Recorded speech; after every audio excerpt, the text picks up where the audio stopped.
국민들의 피와 땀과 눈물이다. 우리 노동자들, 그 다음에 그 재벌로 인해서 피해를 입은 하도급 업체들, 그 다음에 거기 그 혜택을 받아야 되는, 즉 다시 얘기해서 지난번에 우리가 온누리 상품권을 그 2천억 원을 배정을 하자 그러니까 부총리께서는 그것은 빚내서 서민들 퍼주는 거다. 그래서 못하겠다. 그렇게 돈을 아껴 쓰면서 재벌들에게 막대한 돈을 퍼준 결과 재벌들이 엄청난 특혜를 입었고 엄청난 이익을 냈고 그것이 710조로 쌓인 것이다.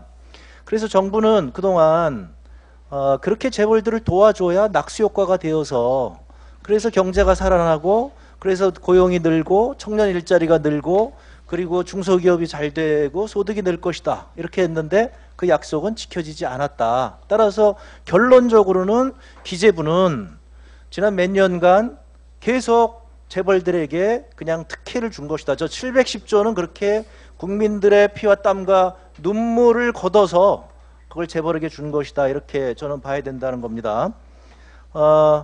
그러니까 지금 많은 사람들이 생각하는 거하고는 다르게 재벌들이 저 710조 원을 공정하게 그러면 돈을 번 것이냐, 그게 아니다는 거죠. 그게 불공정하지 않으니까 재벌개혁이라고 하는 얘기가 끊임없이 나오는 것이고, 그래서 기재부와 재벌 간의 그 유착관계에 대해서 끊임없이 의심을 하는 거고, 이거에 대해서 끊임없이 우리 국민들이 따라서 경제민주화 해야 되겠다. 그래서 지금 박근혜 대통령도 경제민주화 한다고 얘기했는데 표를 얻고 나서는 지금 싹 안면을 바꾸신 거죠.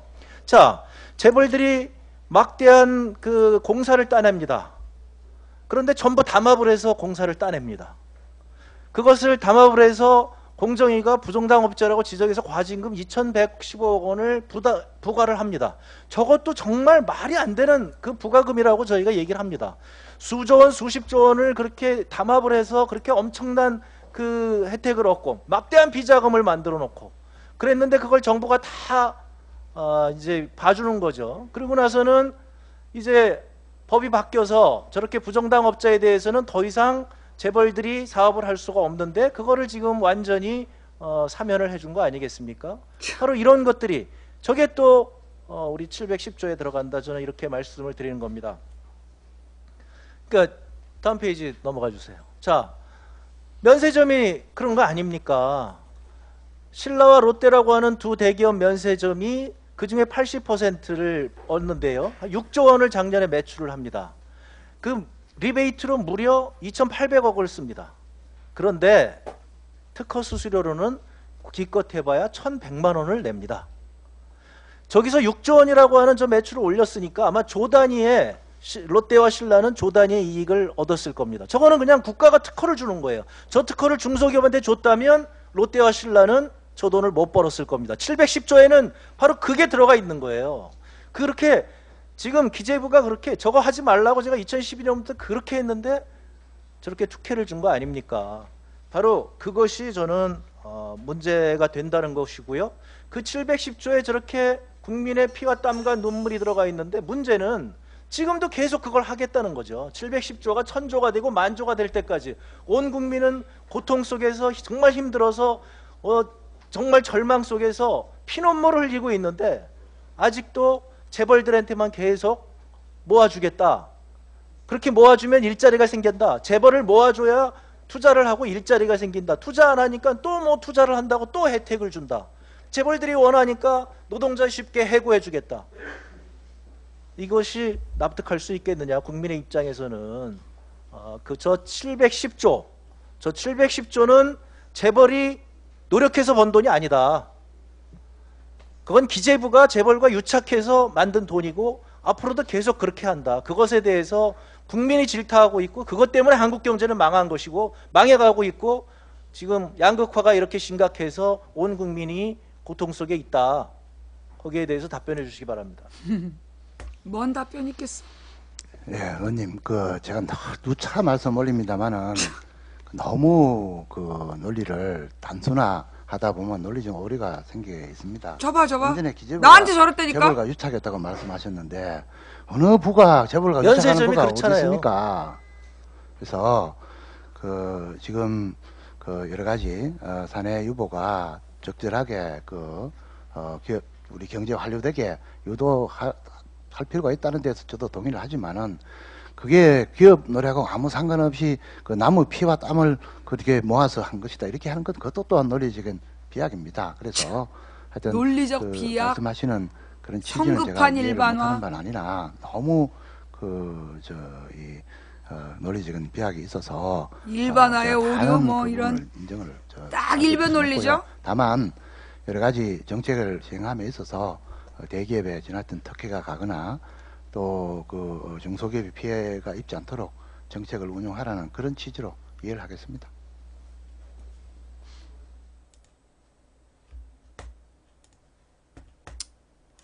자,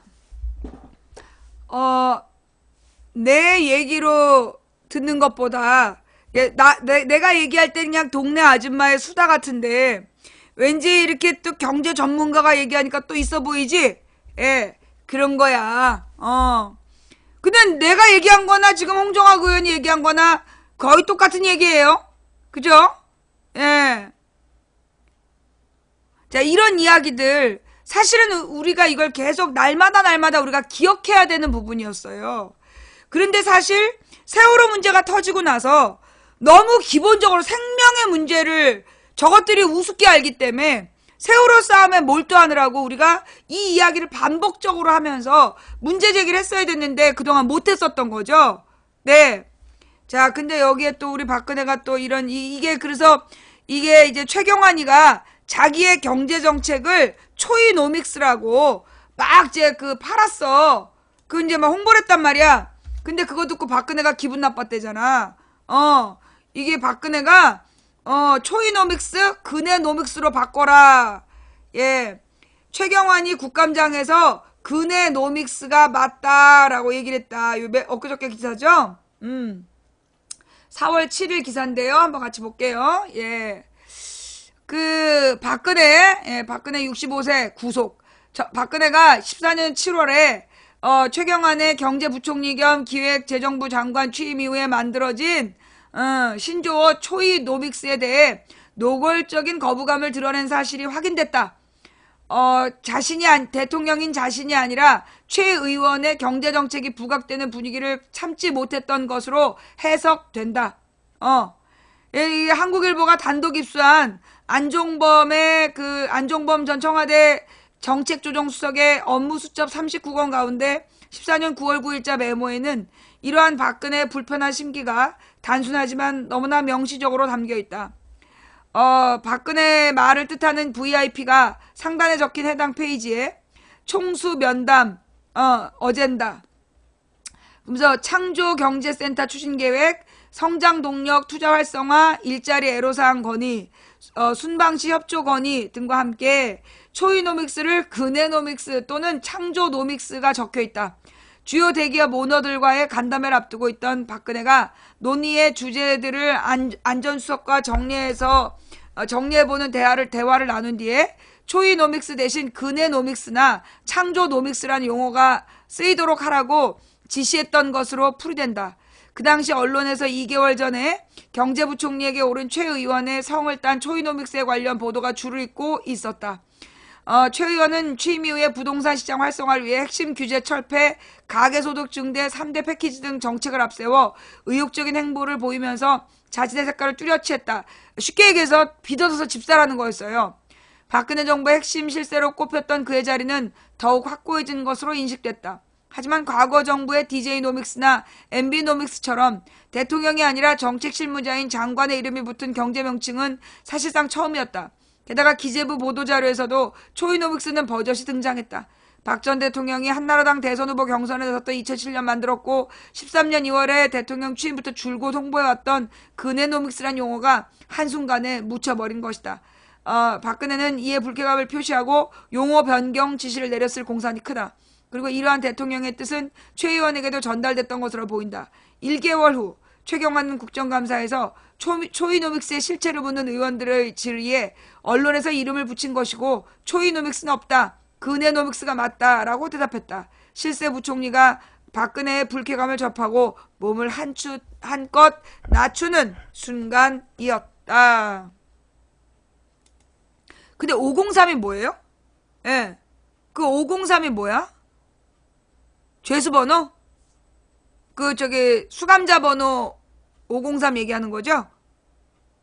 근데 자꾸만 503 그래가지고 예, 그 다음에 또 뭐라고요? 관세청 박근혜 최태원 면담 직후 면세점 확대 검토. 잠깐만 이게 뉴스가 한꺼번에 올라오네. 예.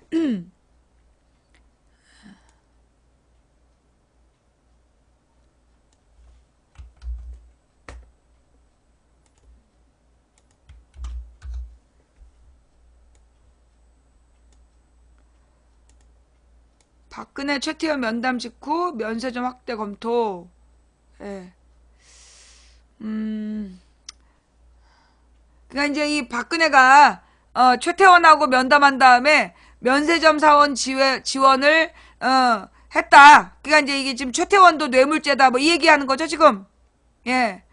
그리고 국가 부채 1,400조 돌파, 1년 새 140조 폭증, 공무원 군인연금 펑크 메우기에 추경 예산 가세.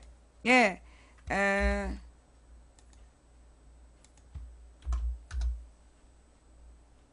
요건 이제 4월 4일 기사네요. 국가 부채 1,400조 돌파, 1년 새 140조가 폭증, 10%가 올라갔다는 얘기네. 지난해 공무원 군인연금 충당 부채를 포함한 재무제표상의 국가 부채가 140조 원가량 급증하면서 사상 처음으로 1,400조 원을 넘어섰다. 재직자와 연금 수급자 수 증가, 할인율 하락 등으로 공무원 군인연금 충당 부채가 90조 원 이상 늘어난 데다가 이거 봐. 사실 이거 공무원을 갖다 붙인 거고요. 실제로는 군인연금 부채가 커요. 예. 군인연금은 전액 국민세금이야. 공무원들은 자기네들이 그동안에 월급 받는 거에서 다 떼서 이게 그다 옛날에 공무원들 지금 연금 받는 사람들은 옛날에 일반 직장인들보다 월급이 작았어요. 그거 알죠? 이게 박근혜가 공무원 연금하고 군인 연금을 막 섞어가지고 지랄해서 그러는데요. 사실 공무원 연금하고 군인 연금 분리돼야 돼요. 왜냐하면 옛날에 공무원들은 일반 국민들보다 월급이 작았어. 왜냐하면 얘네들 너네들은 연금 받아라. 그러면서 그 월급 개념을 연금으로 강제로 띄었단 말이야. 그래서 이 공무원들은 연금으로 그 저축한다는 공익적 저축을 한다는 목적으로 적은 월급을 받았던 사람들이 지금 연금을 받는 거야. 그런데 군인들은 실제로 이 사람들한테 줘야 될 돈, 그 사람들 월급에서 뗀 게 아니라 지금 저 군인들은 원래 받아야 될 돈보다 훨씬 부풀려갖고 너무 많이 준 거야. 박정희 군부, 전두환 군부 이런 또라이 새끼들이 정치하면서. 그래가지고 이미 80년대에 군인연금 재원은 바닥에 났는데 그들도 계속 퍼준 거야. 예. 그래서 지금 군인연금, 공무원연금을 섞어서 얘기하면 안 되는 거예요. 나머지 공무원들은 자기 월급을 받아야 될 걸 그걸 억지로 띄어낸 거였고, 군인연금은 이 박정희 전두환 군부 정권 때 그 무리하게 충성한 군인들한테 많은 돈을 주려고 짜다 보니까 저게 80년대에 이미 재정이 바닥난 거라고. 그 뒤로 지금 수십 년 동안을 국민 세금으로 쏟아붓고 있는 건데 이걸 갖다 해결하려고 박근혜가 공무원 연금을 손댄 거야. 일부러 지금은 이제 공무원 자리가 일반 국민들한테는 막 굉장히 꿈의 직장이잖아. 근데 사실 여러분 있잖아요. 공무원 된 애들이 자살하는 애들도 많아. 구급 공무원 중에 자살하는 애들이 많았어. 이유가 뭐냐? 10년을 노력해갖고 공무원이 된 거야. 근데 월급이 100몇십만 원밖에, 110만 원인가 20만 원밖에 안 됐던 거야. 예. 공무원 월급이 일은 너무 많은데, 기본적으로 월급이 너무 작은 거야. 그게 이제 그 공무원은 원래 급수가 낮으면 월급이 낮거든. 예, 그래서 이게 올라가면 뭐 한 20년 정도 하면, 뭐 지금 한 3,400을 받을 수 있다고 쳐도, 그 전에는 100몇십만 원, 150도 못 받아요. 예. 150도 못 받아. 예. 누가 그래 170 받는다고.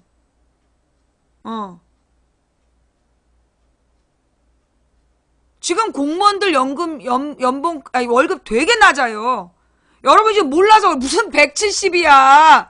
윤희 선생. 누군데? 무슨 공무원인데? 구급 공무원 170 누가 받았어? 누가 170 받았어. 구급 공무원이. 응. 지금 구급 150 됐어요? 지금 언제부터 150이 됐어? 그렇게 올랐어? 경찰 구급 150? 그럼 130 받는 사람들은 누구야? 나도 저렇게 알고 있거든요? 130만 원 받는 걸로 알고 있어. 130에서 150 나도 그렇게 알고 있는데, 아니, 근데 150은 난 몰랐어요. 언제부터 150 됐어? 많이 올랐네. 예. 기본급은 130. 예. 구급이 130으로 알고 있어. 근데 무슨 일을 하면 150을 줘? 경찰? 경찰이라서 150이야? 그 위험수당이 붙어서 그런가? 동사무소 직원은 진짜 130 정도밖에 못 받아요. 누구냐 하면, 예. 자살하는 공무원들이 누구냐? 동사무소에서 복지 업무 담당하는 애들이 자살을 해. 일은 너무 많은데, 월급이 130이야. 그래서 자살하는 거야. 예. 그러니까 이게 지금 경찰 공무원들은 저기잖아. 위험수당이 붙고 일하는 방식이 달라서 월급이 다른 거네. 예. 그리고 이제 소위 행정공무원들, 행정직 공무원들은 130 정도밖에 안 돼. 구급 공무원이라고 막 한 사람들이, 이게 행정사무직들은요, 130 정도밖에 못 받고, 거기에 뭐 수당 막 붙어가지고, 150이 되는 달이 있을걸? 그 경찰 공무원 150 받는지 몰랐어요. 근데, 경찰 구급 150도 사실 말이 안 되지. 이 경찰 공무원들이 도둑 잡고 강도 잡다가 칼 맞고 그러는 거 아니야. 근데 150 받아. 말이 되냐고. 예. 그러니까 지금 우리나라 공무원들이요, 월급이 진짜 적은 거야. 기본적으로. 근데 그걸 모르고 이제 막 공무원은 철밥통이라 그러면서 다 공무원 시험을 10년씩 준비해갖고 공무원이 됐는데, 월급이 너무 적은 거야. 그래서 충격을 받는데, 거기에다가 구급 공무원 하나한테 너무 많은 일을 다 시키는 거야. 그래갖고 애들이 계속 말단에서 야근을 하다가 업무량이 너무 많아가지고 동사무소에서 목 매달고 죽고 그랬어. 예. 기가 막히죠. 그러니까 여기서 핵심은 뭐냐. 본론으로 돌아가서 집중. 공무원 월급이 우리 아까더러 얘기하면 실제로 1인당 평균 소득으로 따지면 공무원 월급이 3천만 원, 연봉이 3천은 돼야 되는 거야. 근데 연봉이 2천 정도가 안 된다는 거 아니야. 1,800인가 돼, 연봉이 다 합쳐서. 그러다 보니까, 그럼 공무원들이 그렇게 연봉이 작은 이유가 뭐냐면요, 연금으로 떼는 거야. 너는 나중에 연금 받아라. 그래서 그렇게 해서 남들보다 적은 월급을 받는 대신에,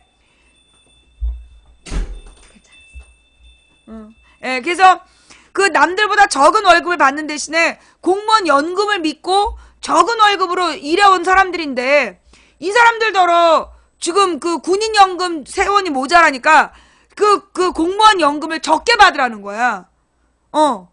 그래서 이 교육공무원이라든가 일반 공무원들한테 평생 월급 조금 주고 연금 준다고 꼬셔놓고 이제 와서 이 사람들한테 적게 받아라. 그럼 이 사람들은 사기당한 거지. 근데 왜 이런 사기를 당하게 된 거냐면 실제로 박정희 때 만들고 전두환 때 퍼주고 그랬던 군인연금으로 공적 연금이 너무 많이 나가는 거야. 그러니까 이제 공적 연금을 손을 대야 되는데, 그러다 보니까 국민연금을 갖고, 사실은 국민연금 손대는 게 원래 목적이야, 얘네들은. 국민연금을 이제 더 적게 주려는 게 목적인데, 먼저 공적연금을 건드리는 거야. 지금 우리나라 법상 공무원연금을 건드릴 수 없거든. 법상 공무원연금이 이게 수십 년 동안의 약속이고 수십 년 동안의 계약이기 때문에 이걸 함부로 건드릴 수 없다. 법적으로 보장되는 연금이야. 그러니까 박근혜가 국가부채가 늘어나는 문제를, 군인연금 문제를 공무원연금으로 싹 섞어가지고 공무원하고 일반 국민을 이간질을 시키는 거야. 그래갖고 이제 공무원연금을 건드리는, 공무원연금에 대한 법적인 보호장치를 없애려는 거야. 그래놓고 실제로 군인연금을 손대야 되는데 군인연금은 냅두고 공무원들의 연금을 건드려가지고, 그래서 결국은 공무원연금이 무너지잖아. 그럼 그 다음에 국민연금을 손대겠다는 얘기야. 그런 목적으로 박근혜가 움직인 거예요. 그래서 실제로 공무원들의 월급이 그렇게 형편없었던 대신 공무원 연금을 약속해 놓고 그 공무원 연금을 무너뜨려서 최종 목적은 국민연금을 박살내는 거야. 왜? 이명박 때 국민연금을 다 딴짓을 해놨잖아. 그 돈을 지금 어떻게 갚을 거냐고. 못 갚잖아. 그러니까 이제 한판에 무너뜨리려는 거지. 예. 그래서 여러분들이 공무원 연금을 무너뜨리지 못하게 해야 돼. 그래야 국민연금을 지키는 거야. 예. 그 구급 공무원의 첫 달 기본급이 139만 500원이다. 세금을 떼면 실수령액은 더 줄어든다. 139만 500원이 세금 전이래요. 예. 구급 공무원의 17년 3월 27일 뉴시스 기사 중에 세전 139만 500원이라고 뉴스에 나왔네요. 예. 세금을 띄면 더 작아지겠죠. 예. 네. 몰랐죠. 대학 나오고 10년을 공부해서 구급 공무원 됐는데 세전 139만 원 봐도. 그래놓고 지금 그렇게 그래도 호봉이 올라가겠지. 오래 근무하면 월급이 올라가겠지 그랬는데 지금 공무원들더러 성과연봉제 하라 그러잖아. 성과연봉제가 뭐야? 결국 공무원을 비정규직으로 바꾸겠다는 거야. 그럼 뭐야? 그러면 비정규직이라는 건 직업의 안정성이 없는 거야. 그러면 공무원들한테 한마디로 모든 국가의 허가권을 관리하는 애들한테 비정규직처럼 다루겠다는 얘기야. 그럼 얘네들이 뭐 하겠어? 공무원직은 그냥 취미상 하면서 거기서 얻은 정보를 가지고 따로 부당한 돈을 얻으려고 할 거 아니야. 그렇게 지금 세상을 무너뜨리고 있는 거야. 누가? 이 부자들이. 1%의 부자들이 자기네들의 이익을 대변해주는 공무원들, 그 공무원을 원하고 그 공무원들은 실제로 국가에서 자꾸만 재벌들한테 모든 돈을 올인해주고 돈이 모자라니까 이게 일반 서민들을 등쳐먹고 말단 공무원들 등쳐먹고 그러려고 지금 하고 있는 거야. 기가 막히죠? 예. 자, 이 방송 시청자가 한쪽으로 편협됐네. 그래. 네가 지금 오른쪽 끝에서 보면 왼쪽에 있는 사람들 전부 다 빨갱이로 보이지? 근데 네가 맨 끝이야. 꺼져. 예. 아우 진짜. 정말 이 당당한 무식함은 어떻게 하면 좋지? 네. 이런 얘기 내가 아니면 어디서 해주겠어? 네. 이거 여러분 몰랐죠? 여러분들 이 공무원들이 이만큼 받는지 몰랐지? 그런데 막 공무원이 철밥통인 줄 알고 공무원 시험 보느라고 10몇 년씩 공부한 거잖아. 그죠? 몰랐지? 그러니까 내가 그랬잖아. 우리나라에서 없애야 될 게 2개야. 대학 간다고 쏟아붓는 돈. 그 다음에 공무원 시험. 공무원 시험 본다고요. 젊은 사람들이 지금 노량진에 가서 시간을 낭비하고 있는 거야. 139만 원이라니까 세전에. 차라리요. 여러분이 슈퍼하고 계신다. 그러면 슈퍼마켓 같이 하세요. 세탁소 하고 있다. 세탁소를 같이 하세요. 그게 낫다니까. 애들 그 공무원 돼봤자 공무원 월급도 안정적이지 않아. 지금 계속해서 공무원을 비정규직으로 바꾸는 중이기 때문에 예 업무량이 많아서 과로사하거나 139만 원 받고 과로사한다니까. 그니까요. 우리가 직장에 대한 개념도 바꿔야 되고 일단 오늘의 핵심은 뭐냐. 나라 꼬라지가 이렇게 된 이유가 뭐냐 하면 실제로 여러분이 받아야 될 4인 가족의 가장의 연봉은 원래 1억 2천은 돼야 된다. 원래 1억 2천은 돼야 되는데 1억 2천까지가 무리라면 최소한 4인 가족의 가장이 연봉 7천은 받아야 되는 거야. 그래야 연봉 1년에 1,000만 원은 집을 운영하는 비용. 그 다음에 4인 가족의 1인당 생활비가 1년에 1,000만 원씩은 들어. 그 다음에 2천만 원은 부부의 노후자금으로 저축을 하는 거야. 그래 7천만 원은 줘야 최소 7천은 줘야 적어도 사람이 사람답게 살 수 있는 거예요. 그런데 지금 택도 없잖아. 연봉 3,500만 돼도 아빠들이 막 폭력 쓰면서 중산층인 줄 알잖아. 그건 굉장히 잘못된 거예요. 여러분들이 이런 것들을 알고 계셔야 돼. 예. 5급 행정고시 없앤대잖아요. 몰라요? 5급 행정고시 이제 없앤대잖아. 행정고시도 없애고 외무고시도 없애고 사법고시도 없애고 그래서 결국은 전부 다 특채를 한다는 얘기잖아. 특채를 해가지고 그 자기네들 자식들 뽑으려고. 고시를 보면 똑같은 조건으로 시험을 보는 건데 특별 채용을 하면 자기네들 자식들 찔러 넣으려는 거지. 외교부처럼. 외교부가 원래 외무고시가 있었는데 외무고시를 이제 거의 없애버리고 외교관 자식들을 특별 채용하잖아. 그런 식으로 바꾸겠다는 거지. 그러니까 무슨 행정고시 그것도 옛날 말이야. 사법고시도 지금 없애고 지금 로스쿨로 다 전환했잖아. 근데 이 로스쿨에 들어가는 게 왜 누구가 들어가고 누가 안 들어갔는지 당락의 기준이 불명확하다며. 그래서 이게 문제라는 거예요. 지금 그러니까 우리 사회가 이 옛날의 음서 제도로 다 바뀌고 있는 거지. 부모의 줄 잘 만나야지만 좋은 직장을 얻는, 그리고 그것들이 나라를 운영하는, 그러니까 나라꼴이 개판이 되고 있는 거야. 그래서 내가 오늘 이 얘기를 하는 이유는 뭐냐면 다음 대통령에게 우리가 요구해야 될 두 가지가 뭐라 그랬죠? 우리가 다음 대통령에게 요구해야 될 두 가지. 경제민주화. 경제민주화, 평화대통령. 두 가지를 요구하라 그랬잖아. 그래서 여러분들한테 이게 상식이라고 가르쳐 드리는 거예요. 내가 이 이야기를 2007년에 아프리카에서 처음 하니까 나한테 미친년이라 했다니까. 1인당 국민소득 개념을 설명했다고 나한테 미친년이라 했어. 빨갱이라 그러고. 그런데 내가 이걸 한 5년인가를 떠들었더니 2012년이 되니까 언론에서도 1인당 국민소득을 내가 계산한 방식으로 인정을 하더라고. 그전에는요, 공적인 언론에서 누구도 그거 인정 안 했어요. 네. 그 문재인 예산을 해마다 7%씩 늘리겠다. 필요하면 증세. 큰 정부를 표방. 제2노믹스 발표. 기업이 아닌 사람에게 투자하겠다. 경제정책을 내놨다 이거죠. 좌지간 다음 대통령들에게 우리가 요구해야 되는 건 뭐냐면 경제민주화야. 자, 그러면 큰 정부하고 작은 정부의 차이를 지금 마지막으로 설명할게요. 여러분, 이제 우리가 지난번에 우리가 경제에 대해서 몇 번 설명했잖아요. 메모장에다가. 집중해봐봐. 그, 소위 초기 자본주의. 그러니까 17, 18세기의 자본주의의 그 이론이 뭐였냐면, 그 자유방임주의. 아담 스미스가 이야기한 자유방임주의였다. 그래서 이 자유방임주의에서는 뭘 얘기하냐면, 국가는 오로지 뭐만 하면 돼. 도둑만 잡으면 된다. 그리고 개인 간의 자유로운 계약에 개입하면 안 된다. 그리고 모든 경제 문제는 자유시장에서, 철저히 완전 자유시장에서 수요자와 공급자가 만나서 가격을 결정한다. 그게 고전경제학. 그래서 고전경제학이라는 걸 다른 말로 자유방임주의.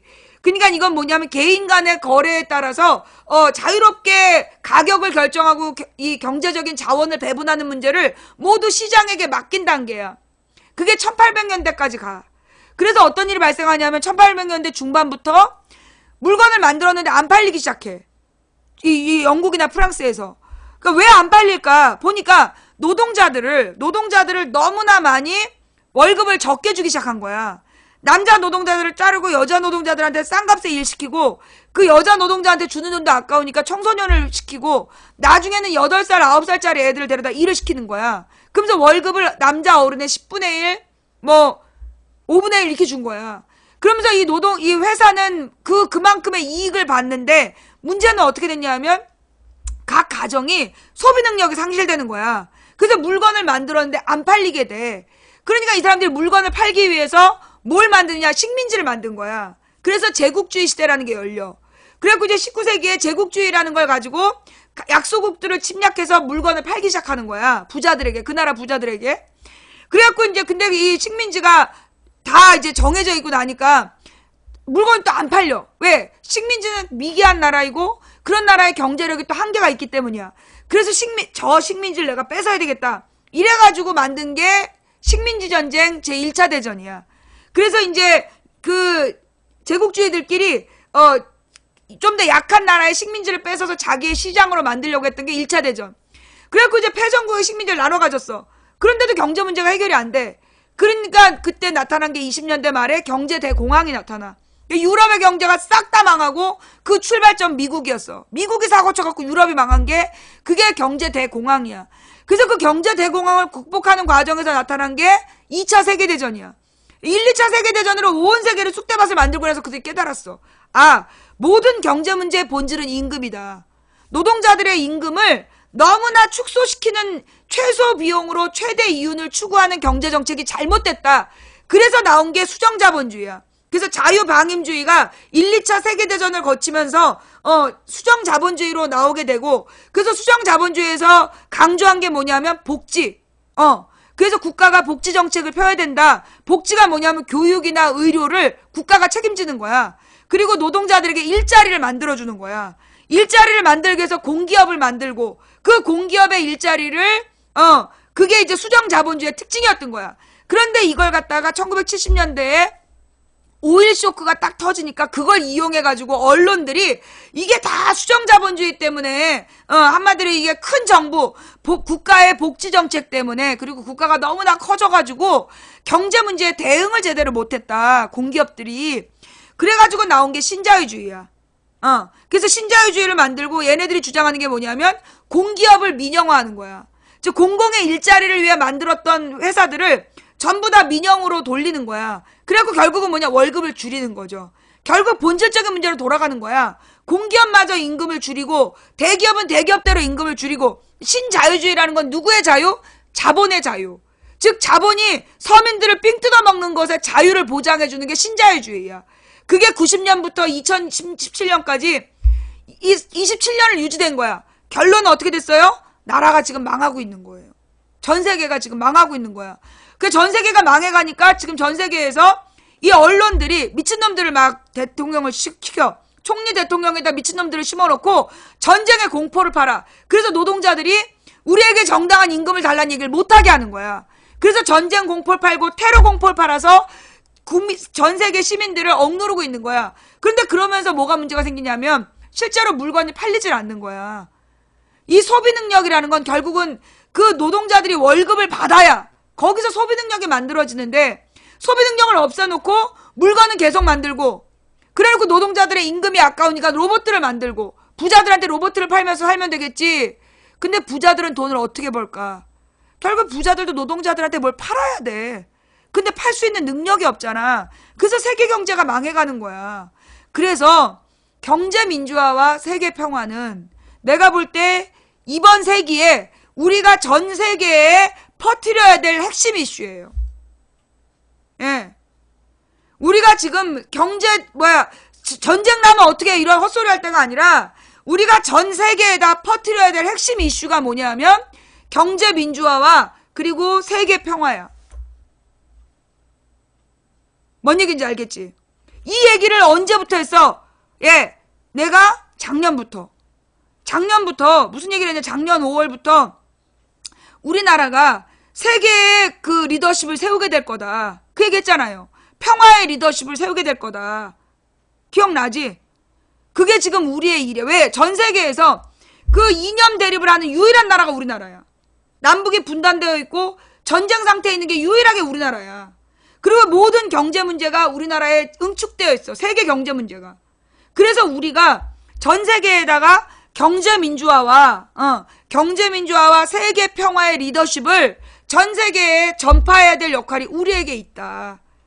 그런데 여전히 대한민국의 대선은 안보파리, 빨갱이파리를 하고 있어서 너무 뒤떨어지는 그 대통령 선거를 하고 있다는 거예요. 그럼 어떻게 해야 돼? 우리 국민들이 분명한 요구를 해야 되는 거야. 다음 대통령에게 경제민주화, 세계평화, 경제민주화, 한반도평화, 그 얘기를 분명하게 요구해야 돼. 그래서 그걸 약속한 사람을 뽑아줘야 돼. 그래야 얘가 대통령이 되면 공약을 왜 안 지키냐? 우리가 박근혜 경제민주화로 무너뜨린 거 아니야. 그런 것처럼 다음 대통령에게도 경제민주화를 요구해야 돼요. 그럼 경제민주화라는 게 뭐냐면 정부가 경제 문제에 개입하는 거야. 그래서 분배 문제에 정부가 역할하는 거야. 빈부격차를 줄이는 방향으로. 똑같이 공동분배하면 그거 공산화야. 그거는 도움이 안 돼. 공산화는 실패한 정책이야. 공산주의는. 그럼 우리가 지금 추구해야 되는 게 뭐냐면 제3의 경제야. 제3의 경제라는 게 뭐냐면 생산은 자본주의식으로 자유경쟁체제로 만들어 생산된 부를, 그 다음에 그 부를 국민들이 분배할 때는 국가가 개입하는 거야. 빈부격차를 줄이는 방향으로. 어떻게 줄이면 되냐? 부자들에게는 누진세를 걷고 극빈자들에게는 복지 혜택을 베풀어 주는 거죠. 예. 그런데 자, 여기서 문제가 뭐냐 하면, 자, 여러분, 우리 굉장히 중요한 개념 선택적 복지란 말 들어봤죠? 예. 선택적 복지. 자, 일단 첫 번째는 우리가 오늘 중요하게 생각해야 되는 건 뭐냐 하면, 그 빈부격차를 줄이는 방향으로 가야 된다. 그러면 빈부격차를 줄이는 방향이 뭐냐 하면 부자들에게 세금을 올리는 거야. 부자 증세. 그래서 그건 누진세를 얘기해. 누진세라는 게 뭐냐면 가령 11조는 누진세가 아니야. 비례세야. 다 똑같이 내는 거야. 10의 1조는 세금이 아니라 교회에다 내는 돈인데 자기 소득의 10%를 무조건 내는 거잖아. 그 똑같은 비율로 내기 때문에 그건 비례세야. 그럼 누진세는 뭐냐? 1,000만 원 버는 사람은 300만 원을 세금으로 내고 100만 원 버는 사람은 3만 원만 내자. 그러면 자, 1,000만 원 버는 사람은 30%를 세금으로 내고 100만 원 버는 사람은 3%만 세금으로 내는 거. 그게 누진세야.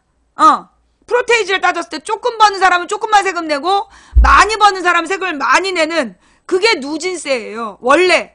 근데 우리나라에서 누진세는 딱 하나, 전기요금에만 있어. 근데 실제로 전기를 진짜 많이 쓰는 부자들은 누구야? 뭐 이렇게 철강 기업이라든가 대기업들은 전기를 엄청 많이 쓰는데 전기요금 깎아줘. 그리고 서민 가정에서 여름에 에어컨 켰다고, 겨울에 난로 켰다고 누진세를 걷어. 근데 지금 우리나라가 여름엔 너무 덥고 겨울에 너무 춥잖아. 지금 이제 이게 그 지구 온난화 때문에 온도 차이가 심해지는 거야, 연교차가. 그러면은 겨울에 난로 피고 여름에 에어컨 킬 수밖에 없어. 그런데 이걸 사치품이라고 계산을 하는 거야. 그래놓고 또 더 웃기는 게 뭐냐면 고급 스포츠카나 보석에 대해서는 또 세금을 깎아준대. 지랄 연병인 거죠. 반드시 필요한 필수적인 거는 특별 소비세를 붙이면 안 되는 거야. 여름에 에어컨은 실제로 이제는 이 에어컨이 서민 가정들에도 에어컨들 있잖아. 조그만 에어컨이라도. 여름에 그냥 에어컨 없이 살 수가 없는 온도야. 40도 가까이 올라가잖아. 그러면 에어컨은 이제 필수 소비가 되는 거야. 그런데 특별 소비로 전기요금에다가 누진세를 붙이는 거야. 그래놓고 보석을 사거나 뭐였더라 그때? 뭐 이상한 짓 하는 거는 그 부자들이 쓰는 소비에 대한 세금을 깎아주고 이 우리 평민들의 필수 소비에다가는 세금을 붙이는 이런 개지랄을 하고 있어. 개지랄 아니라 쥐지랄을 하고 있어. 이런 짓 못하도록. 그래서 부자 증세, 부자들에게 세금을 올리는 누진세를 적용해야 된다가 첫 번째 우리가 추구해야 될 부분이고, 그 다음에 두 번째로 우리가 추구해야 될 부분이 뭐냐면 복지를 강화하는 거야. 공공의 일자리를 높이고 복지를 강화하는 거.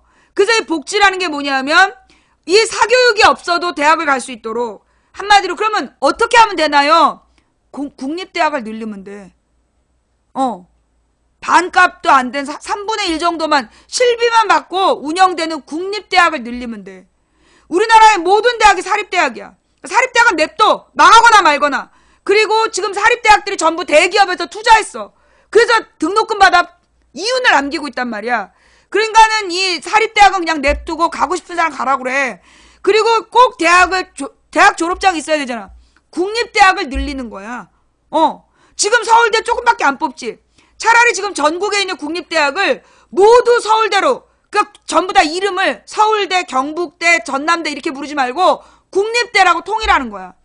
뭐 국립 1대학, 2대학, 3대학 이렇게 다 붙이고, 그 다음에 이 국립대학의 등록금을 최소화하고, 그래서 이 국립대학의 인원을 늘려버리고, 그러면 뭐하러 사립대학 가겠어? 그지? 지방에 있는 국립대학도 졸업하면 똑같이 국립대학인데. 그지? 그렇게 하면 사교육을 받을 필요가 없어지는 거죠. 막 서울에 있는 서울대 가려고 돈 쓰고 연고대 가려고 돈 쓰잖아. 근데 그럴 필요가 없어지는 거야. 그래서 국립대학을 늘리면 지금보다 많은 숫자로 늘리고 지금 나라 안에 놀고 있는 박사님들 많잖아. 그런 사람들에게 교수직을 주고, 그래서 국공립대학을 늘리면 내가 볼 때 이 대학으로 쓸데없이 낭비된 돈을 많이 줄일 수가 있고, 그 다음에 이 고등학교만 졸업하고도 일할 수 있는 자리들을 많이 인식을 바꿔야 돼, 이거는. 솔직히 얘기해서 여러분, 그 영업이라는 말과 마케팅이라는 말은 뭐가 다를까요? 표현이 다르지만 같은 말이에요. 근데 마케팅 전문가, 그러면 막 연봉이 높고 막 헤드헌터가 가야 될 것 같잖아. 영업사원 그럼 팀장이 가서 데리고 오는 것 같고. 이게 우리의 인식의 차이야. 여러분, 내가 우리 조카한테 그랬어요. 영업이 마케팅이다. 모든 건 마케팅이야. 그러다 네가 지금 시장에서 배우는 이 장사가 이게 마케팅이다. 대기업의 마케팅 팀장이 이 도매시장의 마케팅을 모른다. 우리가요, 정말로 생각을 바꿔야 돼요. 여러분이 지금 도매시장에서 작은 점포라도 갖고 있다. 뭐하러 자식을 대학 보내냐고. 대학교 졸업하고 130만 원짜리 공무원 되라고? 차라리 그 도매시장에서 일을 가르치세요. 그게 훨씬 더 얘한테 나은 일이에요. 여러분의 집안이 오래된 대를 여하는 식당이다. 뭐하러 대학을 보내? 그 집안의 비법을 전수시켜서 가르치는 거지. 농업도 마찬가지예요. 농업도 잘만 하면, 요즘은 젊은 사람이 잘만 하면 돈을 벌 수 있어. 이게 옛날처럼 노인분들이 그렇게 이렇게 그 손으로 하는 노동은 돈을 못 벌지만 젊은 사람들이 대규모로 농사를 지으면 돈을 벌 수 있어. 그게 젊은 사람들이 농촌에서 차라리 일자리를 만들 수 있다니까요. 그리고 그런 얘기 있어. 시골에 이제 요즘에 전원주택들 많이 짓잖아. 전원주택을 짓고 간 사람들이 깜짝 놀라는 거야. 왜냐하면 시골에서 하우스 농사 크게 짓는 사람들은요, 외제차 타요. 하우스 농사 크게 짓는 사람들 다 외제차 타. 깜짝 놀라는 거야.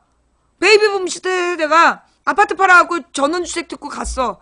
그리고 동네에서 막 몸빼 바지 입고 왔다 갔다 하는 아줌마들이랑 같이 막 새참 나눠 먹고 재밌게 놀았단 말이야? 근데 이 아줌마들이 밤에 싹 화장하고 동창회 가 그러면서 나가는데 보니까 외제차 타고 가더라는 거야.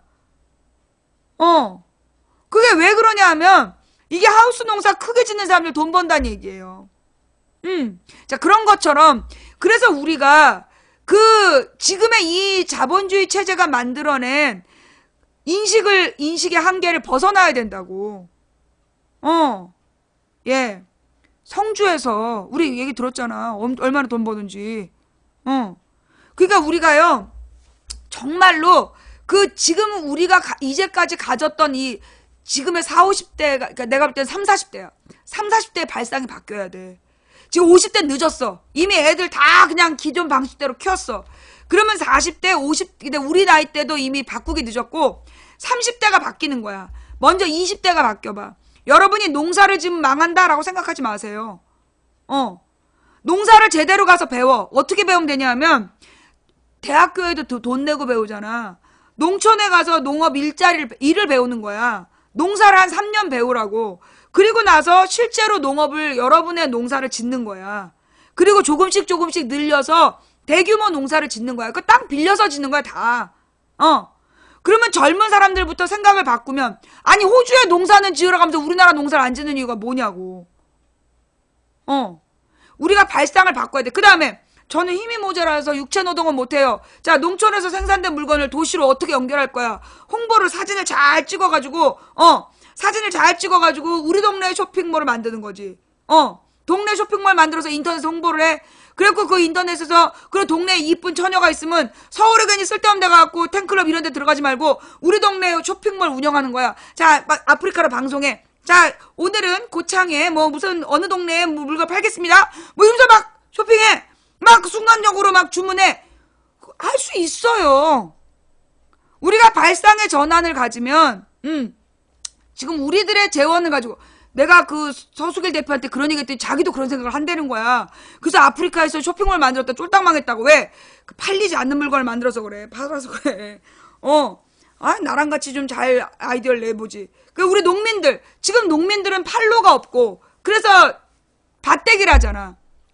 농민들은 판로가 없어서 헐값에 팔고 있고 유통업자들은 중간 마진을 다 먹고 있고 소비자들은 비싼 값에 물건을 사고 있단 말이야. 이걸 우리 아프리카가 전국의 농촌을 연결해서 정말로 그 농산물 홈쇼핑, 아프리카에서 그런 거 하는 사람들도 있더만, 그거를 확장시켜가지고 모든 동네에서 가령 농산물 쇼핑센터로 딱 들어가. 그러면 감자 파는 사람들 쫙 나오고, 고구마 파는 사람들, 쌀 파는 사람들, 파프리카 파는 사람들 쫙 떠. 그럼 들어가갖고 가격이나 물건 보고 주문해. 예. 이런 식의 우리가 우리끼리의 그 조합 운동 같은 거를 이 아프리카랑 연계해서 할 수 있다는 거죠. 예. 이게 도시하고 농촌을 연결시키는, 그리고 택배도 그 택배 조합을 만드는 거야. 지금처럼 대기업에서 진짜 하루에 700원 받는 그런 식이 아니라, 대기업을 빼고 우리 이 서민들이 조합을 만들어서 택배 조합하고 이 농민회가 연결이 되는 거죠. 그래서 농촌의 각 지역에서 물건을 서로 나누는, 예, 그런 구조를 우리가 만들어내는 거지. 유통 구조를. 우리가 그런 세상을 만들려고 노력한다면, 그리고 그걸 정부가 처음에 지원해 준다면, 그러면 서민들이 먹고 사는 세상이 가능하다는 거야. 우리는 모두 먹고 살아야 되고, 우리는 모두 일자리가 필요하고, 지금 다들 일을 해. 근데 다들 일을 하는데, 그것도 막 너무 피곤해서 연애도 못할 만큼 일을 해. 근데 왜 돈이 없어? 다 대재벌이 쪽쪽 빨아서 모든 임금의 이윤을 지네가 먹어버리기 때문이야. 그래서 우리가 최저임금도 아니야. 원래 1억 2천을 받아야 될 사람들이 2천만 원 받고 일을 하고 있기 때문이야. 우리가 세상을 바꿔서 정말 4, 5천만 받더라도 세상은 바뀌어. 우리가 그런 꿈을 가지고 정치권을 설득해 나가는 거야. 지금 뭐 다음 대통령이 누가 되든 뭐 1, 2등이 그런 생각 하겠어? 못해. 그런 사람들에게 끊임없이 그런 걸 요구하고 거기에 대한 지원을 요청하도록 우리가 만들어 나가는 거예요. 여러분, 제가 뭐라 했어요? 우리가 주인이고 쟤네가 알바야. 지금 대통령 후보들이 알바야. 우리가 점주야. 우리가 그들에게 일을 시키는 거야. 이렇게 해야 된다라고.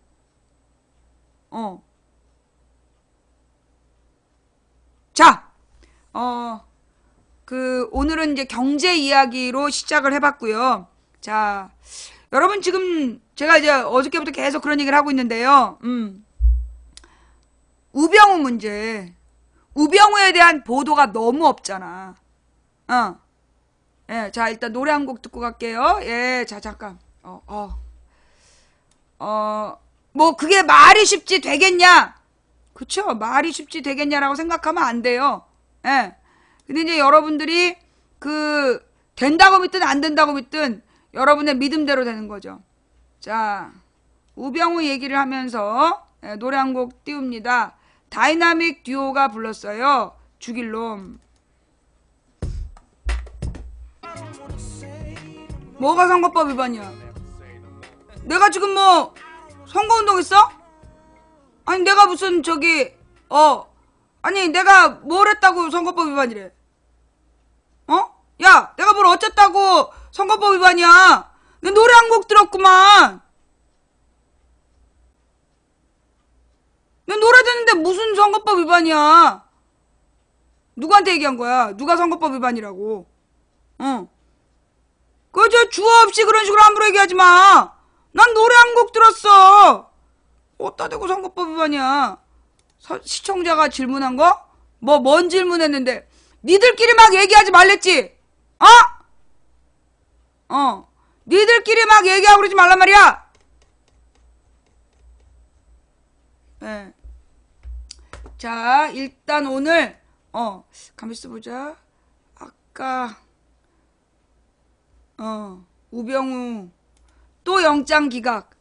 검찰이 청산 대상임을 입증한 거다. 김수남이나 이영렬부터 수사해야 한다. 이 검찰 정권 교체 이유를 입증하고 있다. 이재화가 누구야?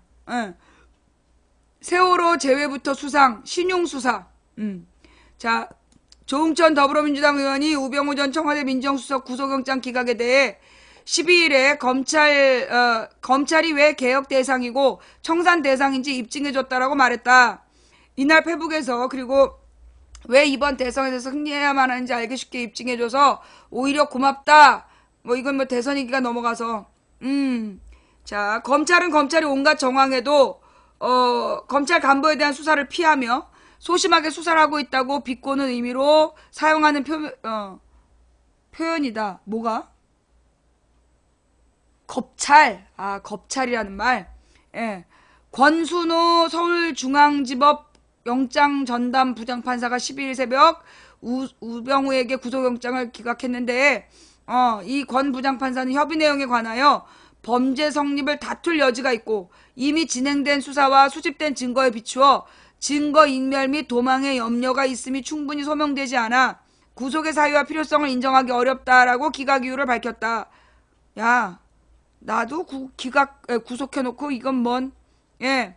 이에 대해 조 의원은 한마디로 영장판사가 보기에 현재 수사 결과로는 우가부는 무죄라는 것이라고 말했다. 이 우가부라는 말은 우병우가 아니라 우병우가 제일 갑이다 이런 뜻이겠죠?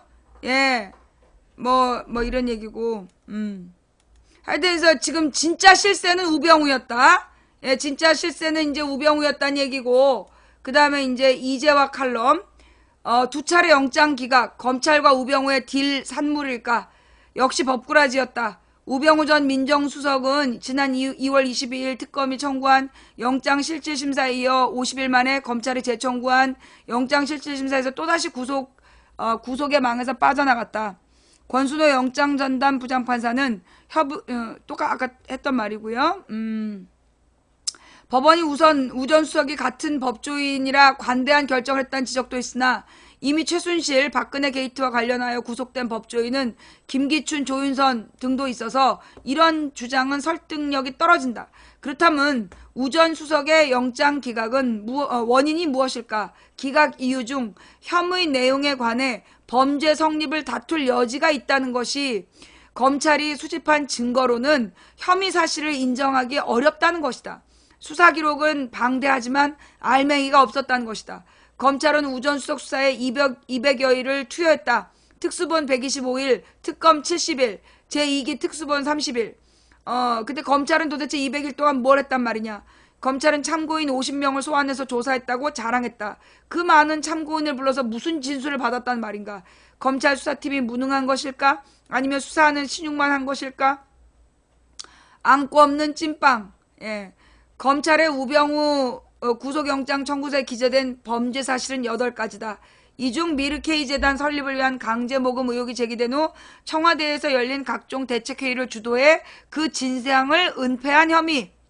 그다음 위 재단 기금의 강제 모금 의혹과 우전수석 개인 비리를 내사하는 이석수 전 특별감찰관의 직무를 방해한 혐의. 문화체육관광부의 국가장국 공무원 6명이 좌천되도록 인사에 개입한 혐의. 그 다음에 CJ 표적조사란 지시에 미온적으로 대응한 공정거래위원회 국장급 간부에 대한 고발을 강요한 혐의, 문체부 담당관에 관한 인사조치를 요구한 혐의, 국회에서 증언 감정에 대한 법률 위반 등 6가지 특검이 수사한 결과다. 검찰이 새롭게 수사한 것은 민정수석실이 최순실 스포츠재단의 이권 확보를 지원하기 위해 대한체육회를 상대로 대대적인 조사를 계획하고 이를 대한체육회에 알린 행위, 세월호 수사를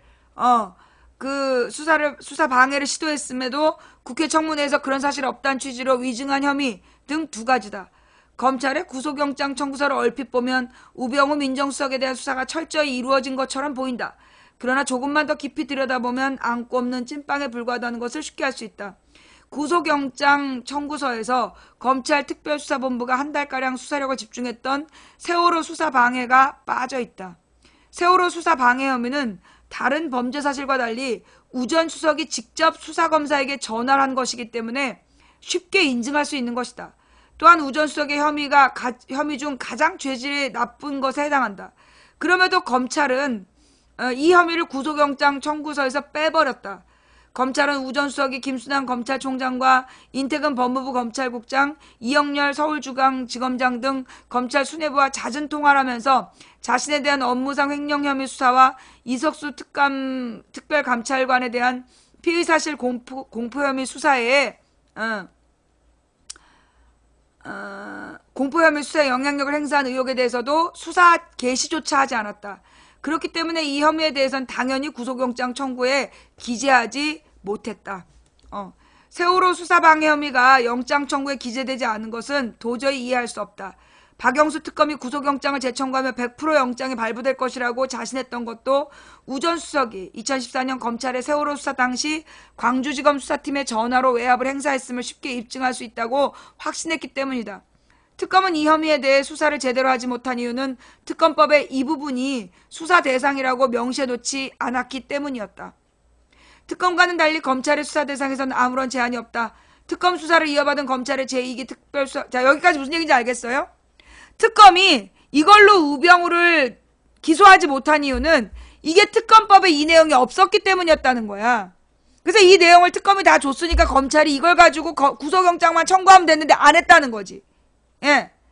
이게 세월호 수사 방해 혐의를 중요하다고 판단하고 이 혐의에 대한 수사에 공을 들여왔다. 2기 특수본이 세월호 수사 방해 혐의 수사팀에 전화를 걸어서 상황실 전산 서버에 대해 압수수색을 하지 마라.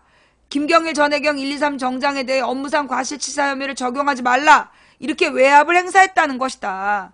검찰은 14년 세월호 수사를 담당했던 당시 윤대진 광주지검 제2형사부장과 변찬우 광주지검장을 참고인으로 소환해서 우 전 수석이 수사팀에 전화를 걸어 해경 상황실 전산 서버에 대한 압수수색이 꼭 필요하느냐라고 했고 업무상 과실치사 협의를 적용하지 말라는 외압을 행사했다는 진술을 확보했다. 부장검사와 지검장은 검찰의 고위 간부들이다. 이들이 검찰 수뇌부와 교감하지 않고 참고인으로 나와 진술할 리가 없다. 검찰은 차기 정권에서 살아남기 위해서 우병우를 구속할 수밖에 없고 그를 확실하게 구속할 수 있는 범죄 사실을 확보해야 했다. 그 확실한 범죄 사실이 바로 세월호 수사 방해 혐의다. 검찰이 당시 수사팀 간부들을 소환해서 진술을 받을 때까지 우병우 세월호 수사 방해 혐의를 중요한 범죄 사실로 판단하였음을 알 수 있다. 그런데 우병우 소환 후 검찰의 태도는 돌변했다. 왜일까? 이게 왜일까야? 왜? 지금 검찰의 핵심은 누굴까? 검찰은 피의자가 수사에 영향을 미치려고 한 것은 사실이나 피의자의 압력에도 실제 수사팀은 정상적으로 압수수색을 했고 123 정장에 대한 업무상 과실치사죄를 적용했기 때문에 범죄가 성립하지 않는다며 미수에 그쳤다. 즉 우 전 수석에 대한 구속영장 청구서의 범죄 사실에 이 부분의 혐의를 빼버렸다. 만약 이 혐의가 구속 청구 사유로 기재되어 있었다면 법원이 우 전 수석에 대한 영장을 기각하기는 어려웠을 것이다. 한마디로 이런 거지. 살인 미수범이 있어. 근데 살인을 못했으니까 무죄다. 요거예요. 살인 미수한테 거의 죽이려고 목을 땄는데 안 죽었어. 그랬더니만 살인을 못했기 때문에 이거는 범죄가 아니다. 예. 뭔 말인지 알겠지? 예. 무슨 얘기인지 알겠지? 지금 우병우가 한 짓은 명백한 범죄 의도는 있는 거야. 죽이려고 목을 땄는데 안 죽은 거야. 목이 너무 두꺼워가지고. 그런데 이걸 갖다가 살인이 아니다. 그러니까 살인죄로 구속영장을 청구하지 않겠다. 이 새끼는 살인 미수로 구속영장 청구해야 되잖아. 이 미친놈이니까. 근데 안 했다라면 우리가 얼마나 분노하겠어. 이게 좀 똑같은 상황이라는 거죠. 예. 뭔 말인지 알겠어? 예. 지금 미수라서 그 범죄가 뜻을 이루지 못했으니까 범죄로 청구 안 했다. 이건 뭔 소리야 이거 지금. 누군가 검찰에서 이 부분을 빼라고 압력을 행사한 세력이 있을 것이다. 예. 누군가가 이 부분을 빼라고 한 놈이 있을 것이다. 왜 그랬을까? 예. 만약 이 혐의가 구속영장에 청구되어 있었다면 우병우의 영장을 기각하기 어려웠을 것이다. 누굴까? 검찰의 해명은 납득할 수가 없다. 직권남용 권리행사 방해죄는 공무원이 권한 남용해서 수사검사의 수사에 영향을 미칠 위험이 있는 행위라면 성립하는 범죄이지 반드시 상대방의 권리행사가 현실적으로 방해될 필요가 없다. 의도만 있어도 처벌하는 거예요.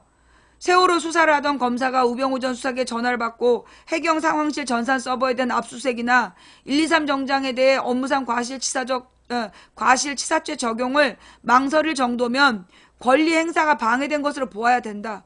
수사검사가 실질적으로 우병우 전 수석의 명령에 응해야만 범죄가 성립되는 것이 아니다. 이때 내가 했단 말이야. 좌우지간 검찰은 우병우 전 수석의 세월호 수사 방해가 직권남용 권리행사 방해죄가 성립되지 않는다고 판단하였다면 왜 한 달 동안 그처럼 요란하게 수사했느냐. 수사를 한 것이 아니라 쇼를 한 거냐. 왜 윤대진 부장검사와 변찬호 광주지검장의 진술을 확보했다고 언론 플레이 했냐? 어? 예. 검찰은 왜 영장 청구서에 세월호 수사방해 혐의를 뺐을까? 검찰이 우전수석과 모종의 딜을 했을까? 검찰은 국민의 공분을 사고 있는 우병우를 구속하지 않으면 제 식구 감싸기란 비난을 피할 수 없고, 그렇게 되면 정권 교체 후 차기 정권은 검찰개혁의 칼자루를 꺼내지 않을 수 없다는 건 누구보다 더 잘 알고 있다. 그렇다고 얼마 전까지 검찰 인사권을 갖고 자신들에게 자리를 만들어준 우전수석을 전공법으로 내칠 수도 없었을 것이다. 검찰 수뇌부와 우전수석은 이른바 정윤회 문건 사건 수사 등 각종 권력형 비리 사건 수사 때 팀플레이를 하면서 수사의 물꼬를 엉뚱한 방향으로 틀어버린 동업자였다. 전공법으로 동업자를 수사하자니 우전수석이 가만히 당하고 있지 않을 것이고, 봐주기 수사를 하자니 국민의 눈이 무서웠을 것이다. 누이 좋고 매부 좋은 딜. 검찰은 누이 좋고 매부 좋은 방법을 고안해낼 필요가 있었을 것이다. 검찰은 조직이 살리고 우전수석은 가능한 한 감옥살이를 짧게 살 수 있도록 해법이 무엇일까 고민했을 거다. 그 방법은 우전수석을 구속 기소하되 그가 항소심에서 집행유예를 받을 수 있도록 비교적 죄질이 덜 나쁜 범죄 사실로 공소제기를 하는 거다. 그래서 이제 이 구속 사유에서 뺐다는 얘기죠. 예. 그래서 이제 수사지휘권이 없는 민정수석이 수사검사의 업무상 과실치사 혐의를 적용하지 마라. 이렇게 했다. 이러면서 이제 기사가 있는 건데, 우전수석의 영장 기각은 검찰 개혁의 도화선이 될 거다. 정권 교체가 되면 가장 먼저 청산해야 될 적폐는 검찰 적폐다. 검찰 개혁은 더 이상 늦출 수 없다. 청와대의 눈치만 보고 수사해온 정치검사를 속아내서 검찰이 독점하고 있는 수사권과 기소권을 분리시켜야 된다. 고위공직자 비리 수사처를 신설하여 그곳에서 고위공직자와 권력형 비리에 대한 수사를 하도록 해야 한다. 라고 결론을 맺고 있는데요. 나는 이 부분을 조금 달리 봐요. 예. 어떤 부분이냐? 우리가 모두 잊고 있는 기사 중에 하나가 있어. 뭐냐 하면 우병우가 첫 번째 조사받고 나와서 한 말. 모든 건 박근혜가 시켜서 했다. 기억나요? 이 모든 문제에 있어서 나는 그 키워드를 그 기사에서 찾는다고. 원인을, 이유를. 어떻게 우병우는 구속되지 않았을까? 자, 무슨 얘기냐? 한마디로 이 우병우가 모든 짓을 이 민정수석실에서 총대 메고 했잖아. 그런데 그 짓을 해놓고 그 모든 일을 박근혜가 시켜서 했다 그랬어. 그게 박근혜의 직권남용, 뇌물죄, 여기에 박근혜에게 더 불리하다 기사 있었잖아. 기억나죠? 우병우가 자기를 변론하기 위해서 모든 걸 박근혜가 시켜서 했다라고 인정해줬어. 그래서 박근혜가 구속되게 되는 그 계기가 이 우병우의 주장이었던 거야. 그런데 자, 만약에 그것 때문이라면 누구도 안종범도 다 불었거든. 차은택도 다 불었어. 안종범, 차은택은 최순실, 박근혜의 죄를 다 불었단 말이야. 근데 걔네는 구속됐어. 근데 우병우는 구속이 안 된 거야. 자, 나는 두 가지를 찾아요. 우병우가 구속 안 된 건 두 가지 이유가 있을 수 있다. 첫째, 우병우가 누구냐? 이명박 정부 때 노무현을 죽을 때까지 몰아붙인 검사였다. 이명박 정부에서 큰 공을 세운 사람이죠. 둘째, 박근혜의 모든 거는 박근혜 죄라고 인정해버렸다. 박근혜가 시켜서 그런 거다. 자, 요 두 가지에서 나는 답을 찾아. 나는 우병우의 뒤에 이명박 세력이 있다. 이명박 세력이 이명박 정권 때 우병우가 세운 공, 노무현을 죽음으로 몰아간 죄, 그 부분에 대한 포상 겸, 또 그 박근혜를 무너뜨렸던, 박근혜가 시켜서 그랬다라는 원하는 자백을 했고, 그 자백이 박근혜의 직권남용, 여기에 입증이 됐다는 거 아니야. 한마디로 이 우병우가 박근혜를 버리고 다른 라인을 탔다는 얘기잖아.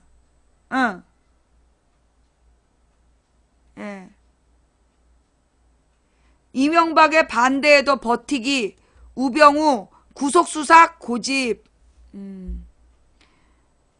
그것이 알고 싶다 해서 우병우 지인 노무현 때 증거 없다더라 충격 제보. 안희정의 차가운 분노 뭐 저런 기사가 있었군요. 한마디로 우병우가 노무현을 구속시키겠다고 맨 앞에 서서 설쳤던 애야. 예. 결국 이 우병우가 노무현을 죽음으로 몰아갔던 책임자였던 거죠.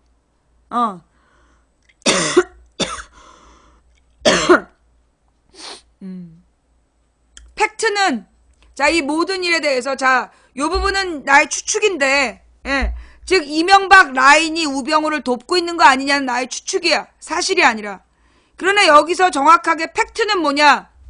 노무현이 죽을 때까지 몰아붙인 건 우병우였다. 이명박 정부 때 노무현을 죽을 때까지 몰아붙인 게 우병우였다. 그게 팩트라는 거야. 그리고 그 수사를 맨 위에서 지휘했던 게 이명박이었다. 자, 예. 그 팩트와 소설을 구분해야 돼요. 예, 소설은 우병우 뒤에 이명박이 있다. 라는 소설이고, 팩트는 우병우가 이명박 정부 때 노무현을 죽을 때까지 몰아붙였던 사람이다. 예. 그랬던 우병우를 지금 이명박이 장악한 언론에서 우병우의 구속에 대한 부분을 전혀 언급하지 않고 있다.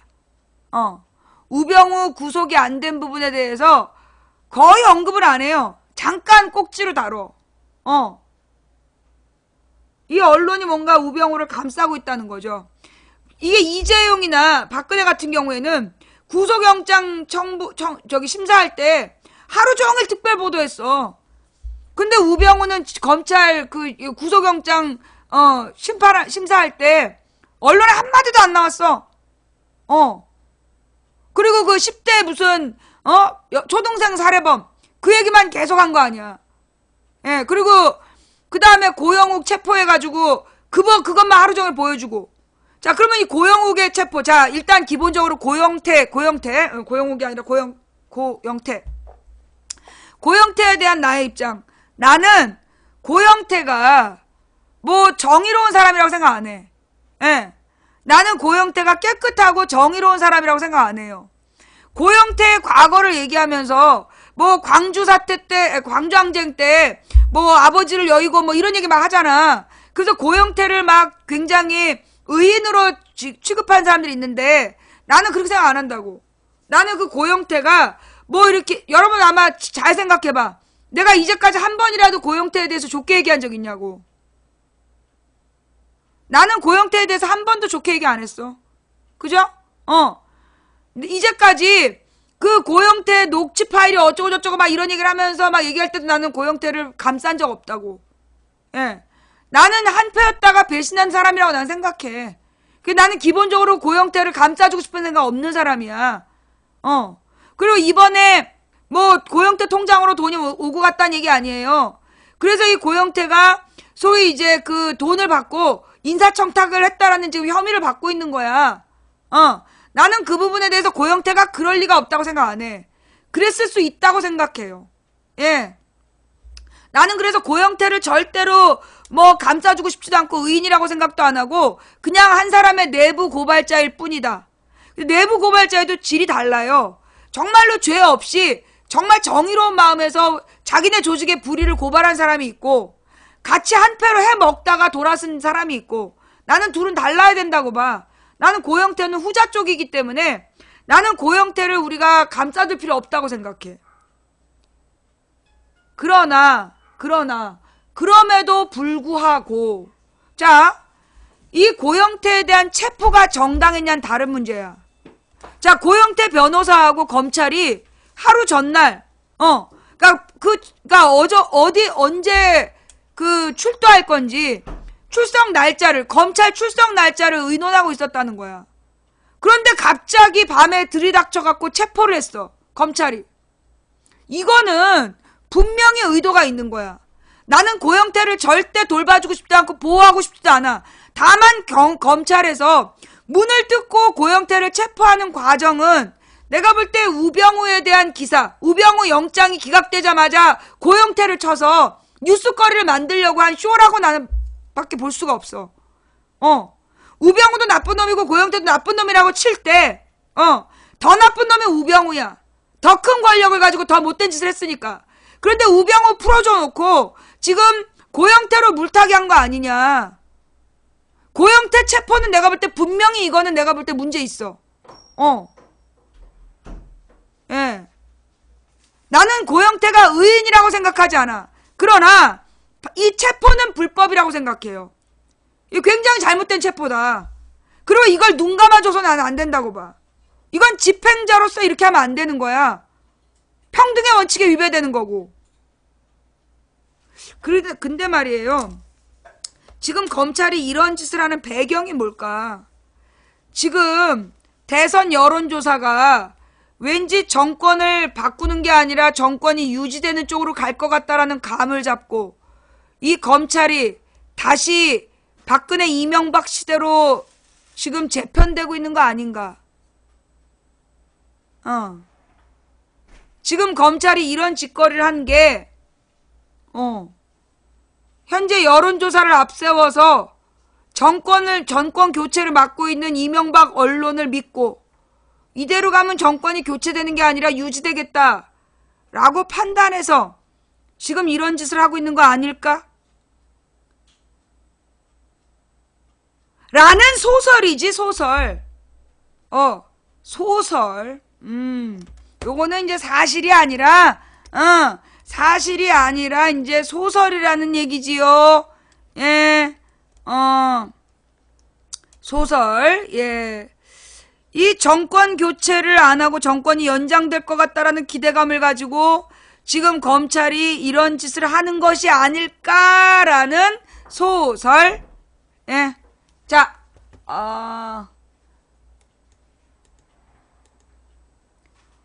그 다음에, 오늘 아까 우리 참시장님이 올린 기사들 중에, 같이 볼만한 내용이 있었는데,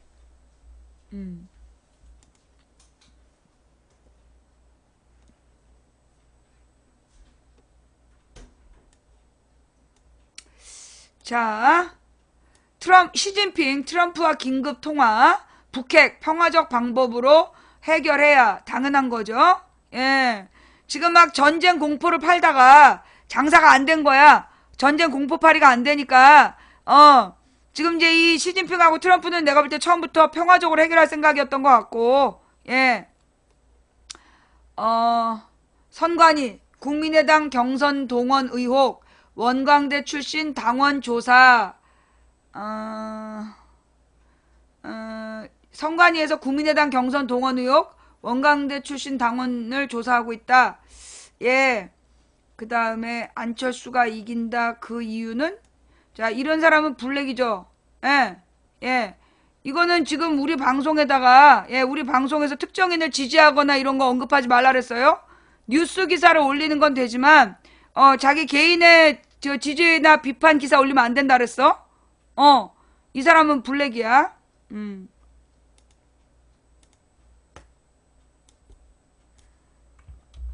예. 그 특정 후보에게 유리한 부분을, 특정 후보에게 유리한 내용으로 지지나 비판 기사를 올리면 우리 방송에서는 블랙 걸고 있어요, 지금.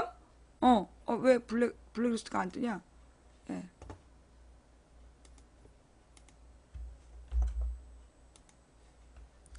자, 김종인 대선 출마 일주일 만에 불출마. 패권 빼고는 다 합쳐야 그럴 줄 알았어요. 예. 왜냐하면 지금 이게 심지어 자유한국당에서도 고민이 그거라며. 대통령 선거에 나오면 기본적으로 들어가는 비용이 500억 원이야. 예. 기본적으로 들어가는 비용이 500억인데 현재 홍준표의 지지율로는 그 15%를 못 넘을 것 같다. 그러면 그 500억의 선거 비용을 어떻게 감당할 거냐. 이게 제일 심각한 문제라잖아요. 예. 그거 몰라요. 500억 정도 들어요. 기본적으로. 자유한국당에서도 그 얘기가 나온다니 김종인이 무슨 돈이 있겠어? 500억이 있겠어? 그만 불출마하는 거지. 예. 그래도 이 홍준표는 나온대잖아요. 15% 이상을 얻을 자신이 있나 봐요.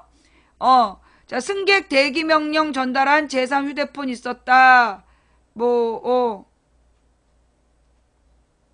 해경 50명 객실 구조. 이거 뭐지? 세월호 관련 뉴스인 것 같은데? 예. 잊혀진 세월호의 신고전화 18통에 대한 이야기도 있고요. 예. 자, 요 부분은 지금 미디어 오늘 단독인데,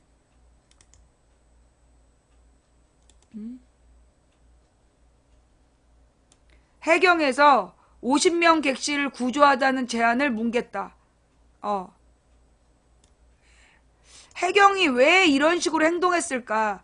그래서 그때 해경을 막 욕하고 해경을 해체하겠습니다. 그래놓고 안 했죠.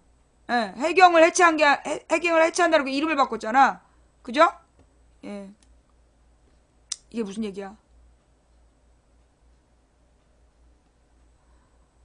4월 16일 세월호에 도주한 선장과 선원, 그리고 선사인 청해진 사이에 2015년 말까지 모두 끝났다. 그런 304명의 생명을 죽음에 이르게 한 핵심 역할한 간부 선원들에 대해서는 살인죄가 적용되지 않았다. 이들 간부 선원들이 선장의 부작위에 의한 살인행위에 공모 가담하였다고 단정하기 어렵다는 이유였다. 대법원은 간부 선원들이 아니 가만히 있으라고 얘기한 것들 이거 다 살인죄로 쳐넣어야지. 선내 대기 중인 승객을 사망에 이르게 하는 사태의 경과를 지배하는 지위에 있었다기 보기 어렵다. 선장이 명시적으로 퇴선 조치에 대한 거부 의사를 밝힌 것도 아니어서 지휘 명령 체계를 무시하면서까지 퇴선 조치를 독단적으로 강행해야 할 만한 비정상적인 상황이었음을 인식하기 어려웠다. 개소리라고 앉아있네. 쥐소리죠. 예. 검찰은 선장을 포함한 선원들의 공모관계를 밝혀내지 못했다. 그리고 법원은 이들 간부 선원들이 왜 승객들을 선내 대기시켜 죽음에 이르게 했는지에 대해 경황이 없었기 때문이라는 피의자들의 일방적인 주장을 받아들였다. 이준석 선장에 대해서도 법원은 퇴선 조치를 하지 않은 결과에 대한 살인죄 적용을 했을 뿐 왜 퇴선 조치를 하지 않았는지 밝혀내지 못한 게 아니라 안 했겠죠. 예. 선사 관계자들에게 과적, 부실 고박, 업무상 배임 등이 적용됐을 뿐 이들이 선내 대기에 어떤 역할을 했는지 수사선장에조차 오르지 않았다. 한마디로 그러니까 지금 선장과 승무원들만 처벌을 했는데 그나마 승무원들에겐 살인죄 적용을 안 했고 선장만 살인죄 적용으로 무기징역을 했단 말이야. 그런데 중요한 건 왜 이런 짓을 했는지에 대해서 밝히지 않았다는 거야. 왜? 누구의 지시로 이런 짓을 했는지를 밝히지 않았기 때문에 이거는 지금 우리가 밝혀내야 될 부분인데 자 교신 직후에 박누구 항해사를 제외한 3명의 사관들이 함께 한참 동안 교신 내용에 대해 의견을 나눴다. 그 결과 대기시키자는 결론이 나온 것이다. 선장이 제대로 말하지 못하는 상황으로 지켜보고 있었다. 사관들의 논의 결과에 대하여 조타수가 맞장구 치는 말을 했다. 선장과 항해사는 그런 논의에 직접 의사를 밝히지 못했다. 이게 지금 제가요 요 기사를 미리 읽어보지 못했기 때문에 요 부분은 제가 읽어보고 내일 다룰게요. 요 세월호에 대한 지금 조사 내용에 대해서는 제가 지금 내일 다루도록 하고요. 그 다음에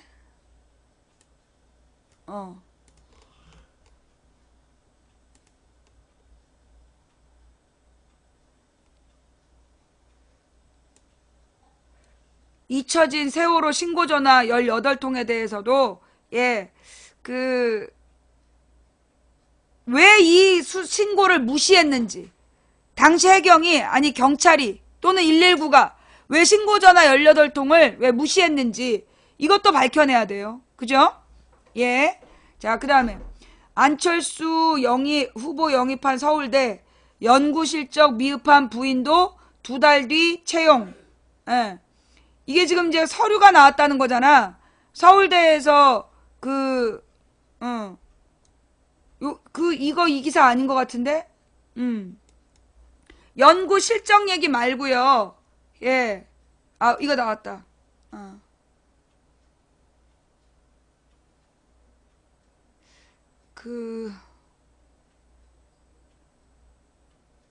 이건가? 이거 말고 사진이 있던데, 서류 사진. 뉴시스에 나온 거. 뉴시스에 나온 그 서류 사진이 없나 봐요. 아까 본 것 같았는데.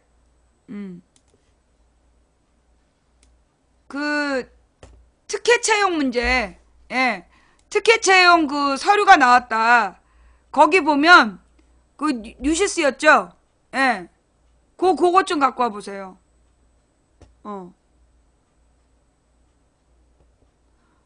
그 날짜가 저기 후보의 부인을 교수로 채용한 날짜와 그 다음에 채용 계획이 더 나중에 4월 달에 채용 계획이 나와. 그 다음에 실제로 그 무슨 서류는 한 달 전에 들어가. 그래서 뭔가 좀 앞뒤가 안 맞다. 그런 얘기였잖아요. 예. 그 부분에 대해서 지금, 여기 나와요?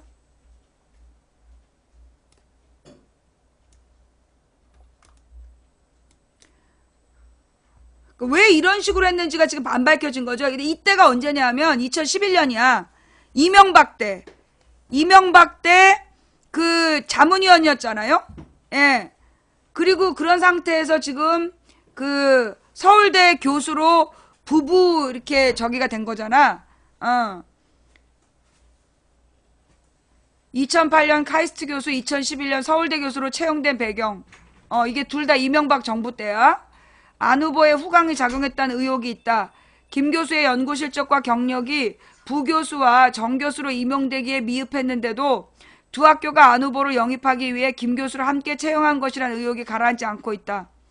안 후보의 서울대 의대 1년 후배로 같은 대학원에서 석박사 학위를 받았고 당국대와 성대에서 병리학 교수 전문으로 15년간 일하는 그는 2000년 미국 유학을 떠나 변호사 자격증을 취득했다. 자, 2008년 미래산업회장 석자 교수를 추천했고 그 다음에 4월 1일에 그 김미경이 이제 그 후보 부인이 부교수로 임용되고 5월 1일에 그 석자 교수로 임용되고 이번에는 부인이 먼저 되고 그 다음에 안철수가 들어갔네. 그 다음에 11년에 6월 그 서울대 김미경에게 정년보장 교원 임용 심사회를 개최하고 6월 13일에 서울대 김미경에 대한 정년보장 교원 임용 심사위 개최. 안철수 서울대 융합 취임. 8월 1일 서울대 의과대 교수 임용. 예. 근데 이제 회의록에서 보다 신중한 검토가 필요하다는 의견이 있었다. 이거 말고요. 회의록 사진 말고 서류 사진. 예. 서류 사진이 있어. 요 회의록에서 뭔가 불분명했다는 얘기가 있고 저거 말고 서류 사진이 뉴시스에 나온 게 있는데. 예.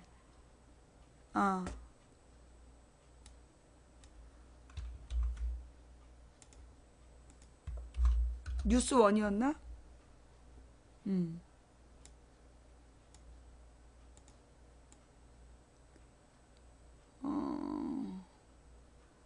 그 제출 서류 발급 일자. 그래서 교수 재직 증명서, 박사학위 증명서 이게 날짜가 3월 22일, 3월 23일인데 예. 이게 김미경 교수가 서울대에 제출한 채용 지원서에 동봉된 카이스트 재직 증명서와 서울대 박사학위 증명서 발급 일자, 실제 채용 계획이 수립된 4월 20일 전에 발급됐다. 이게 무슨 얘기냐면, 예. 이게 무슨 얘기냐면, 이제, 요게, 이 증명서가, 재직 증명서하고 박사학위 증명서가 3월 22일하고 23일 날에 띄워놓은 건데, 이 그 서울대에 채용 계획이 수립된 건 4월 21일이었다. 그런데 그 증명서가 한 달 전에 미리, 떼어졌다. 예. 예. 문유라가 누군데? 모르는 사람이에요? 예. 자, 지금 이거, 왜 그래? 이거 좀 신문 기사 보고 있는데. 왜 이렇게 지랄이지? 왜 딴 얘기야? 예. 국회 교육문화체육관광위원회와, 하여튼 채용 계획이 수립되기도 전에, 이미 채용 지원서와 관련 서류를 작성해 놓았던 것으로 확인됐다. 앞서 채용된 남편과 함께 끼워 팔기식으로 채용 결정됐다는 사실을 미리 알고 서류를 준비한 것으로 절차상 안 후보 측이 절차상 하자 없이 채용이 됐다는 해명은 거짓임이 드러났다. 이거는 이제 민주당의 주장이에요. 예, 민주당의 주장. 예, 자, 그런데 하여튼 이 채용 의혹이 뭐 이렇게 나와 있고, 이거 일정의 문제이고, 근데 이 안철수의 제출 서류 발급 일자와 김미경의 제출 서류 발급 일자가 똑같아. 교수 재직증명서, 학위증명서를 22일, 23일에 뗐는데, 똑같이 김미경도 같은 날짜에 재직증명서하고 박사학위 증명서를 뗐더라. 예. 그 다음에, 서울대학교 전임교수 임용 계획은 여기 보면 4월 20일에 이 그 계획이 수립이 돼요. 예. 그래서 이제 이 서류가 발견이 됐다는 얘기죠. 서울대학교 교원 채용 지원서, 뭐 이렇게 이제 서류가 지금 나왔다 해서 내가 서류 사진을 좀 보여주고 싶었고, 예. 근데 이제 이 얘기가 나오게 된 게 문재인 아들 때문이잖아. 문재인 아들이 그 당시에 무슨 고용정보원인가? 고용 무슨 공기업에, 그 채용이 됐는데, 그 채용되는 과정에서 그 서류가 다음날 들어갔다. 그잖아. 합격된 다음에, 채용된 다음에, 서류가 들어갔다. 요게 문제가 됐어. 예. 그죠? 그래가지고 이제 그 뭐 이력서에 그 필체를 공개하라는 등 막 이게 문제가 됐단 말이에요. 근데 그 당시에 이 서류가 지금 보관되어 있지 않다는 거잖아. 예. 그러니까 이제 그 문재인 아들이 그때 새로 만들어진 어떤 공기업에 6일 동안만 공채 저기가 나와. 공고가. 6일 동안만 공채 공고가 나오고 2명을 뽑는데 2명만 응실했대. 그리고 그 2명이 붙었는데 그 중에 하나가 문재인 아들이야. 그래서 이거 뭔가 그 비리가 있는 거 아니냐. 그러니까 공채가 있고 그 공고가 6일밖에 안 됐는데 그동안에 2명밖에 지원을 안 했고 2명밖에 지원을 안 했고 둘 중에 하나가 문재인 아들이었다. 그러니까 이거는 일부러 짜고 한 거 아니냐라고 문제를 제기했어. 자, 그러면 여기서 첫 번째는 그 2명 이상으로 다른 사람이 지원했다는 증거가 있어야 돼. 그런데 감사를 해보니까 2명밖에 없었다는 거지. 그지? 실제로 2명밖에 지원을 안 했다는 거야. 왜냐하면 그때 그게 새로 만들어졌었고 그 주먹구구식으로 공고를 했기 때문에 사람들이 별로 신뢰를 안 해갖고 응시를 안 한 거야. 한마디로 별로 이제 회사답지 않은 회사였던 거야, 그게. 처음 만들어진 지 얼마 안 돼갖고. 그런 다음에 보니까 이 직원들도 보니까 이게 아주 개판으로 일을 한 거야. 그 당시에. 그래서 얘네들이 그 서류를 제대로 갖추질 않았는데 2명 지원했으니까 그냥 2명을 붙여버린 거야. 그게 문제였다는 거야. 그러니까 아무리 2명이 지원했더라도 서류가 갖춰지지 않으면 받지 말았어야 됐는데 뭐 어차피 뭐 일도 정해져 있지 않고 뭐 이러면서 대충 그 공기업을 운영하면서 얘네 둘을 붙였는데 그 중에 하나가 재수없게 문재인 아들이었던 거지. 그리고 얘는 이제 붙은 다음에 서류가 들어갔다는 거야. 그래서 그걸 지금 문율하다 이러면서 욕을 한 거잖아. 그죠? 그러니까 그거는 자, 이 문율하라고 얘기하는 그 논점은 결국 문재인 아들이 뭔가 사전에 계획을 가지고 얘가 특별 채용된 거 아니냐라는 의혹이 실체야. 그죠? 그러려면 미리 뭔가 주고받았다는 그 저기가 있어야 돼. 증거가. 그죠? 있어요? 그런 증거가 있어요? 미리 뭔가 그 불법 채용을 하기 위해서 내가 파악한 바는 미리 그 주고받은 서류가 있는 거는 나는 몰라. 나왔어요? 예. 그러니까 미리 주고받았다는 얘기는 없어요. 미리 그러니까 문재인의 아들을 채용하기 위해서 불법으로 채용 계획을 했다는 증거는 없었던 거야. 없었지. 현재는 없지. 현재까지는 안 나왔어. 근데 지금 이제 안철수 부인은 이게 채용되기 한 달 전에 채용 계획을 알았다는 증거라는 거지, 이게. 이게 채용 계획이 4월 21일에 수립이 되는데 한 달 전에 미리 관련 서류를 뗐다는 거야. 그러면 이거는 이게 문재인 아들 거는 이게 미리 했다는 증거가 없고 사후에 일단 2명이 지원했는데 2명을 붙여놓고 그 다음에 얘한테 미비한 서류를 채우게 했다라고 이게 불법이라고 얘기하는 거야. 근데 지금 안철수 부인은 그 채용 계획이 4월 21일에 공고가 나갈 건데 3월 달에 이미 서류를 뗐단 얘기야. 예. 서울대 평생교수직에 그 서류를 한 달 전에 뗐다. 이게 지금 이제 우연이라고 얘기하기에는 지금 서류에 날짜가 찍혀있기 때문에 이거는 충분히 문제가 될 수 있는 상황인 거죠. 그러니까 이제 이게 문재인의 아들도 미리 그 채용 공지를 내고 뭐 미리 얘가 어떤 서류를 준비했다면 이건 뭔가 문제가 되는 거야. 그런 증거가 나오면 이거는 진짜 문유라라고 욕먹어도 돼. 근데 그런 증거는 현재 없고 두 명을 그러니까 막 갑자기 공고를 내려서 2명이 지원했고 둘 중에 하나가 문재인 아들이었는데 얘가 서류가 부족했고 그 서류를 사후에 집어넣었다. 그러니까 이게 계획된 특채 아니냐, 특혜 채용 아니냐 요렇게 막 물고 늘어졌단 말이야. 근데 이거는 특혜 채용이란 증거가 나온 게 없어. 근데 지금 이거는 요거는 지금 그 서울대 평생교수직을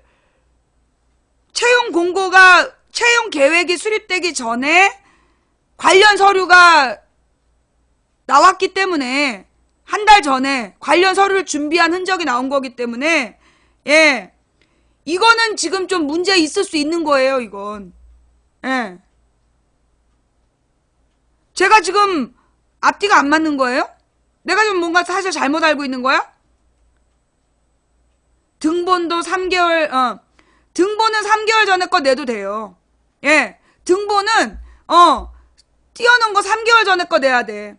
만약에 안철수 부인이 3개월 전 등본 낸 거는 문제가 안 돼요.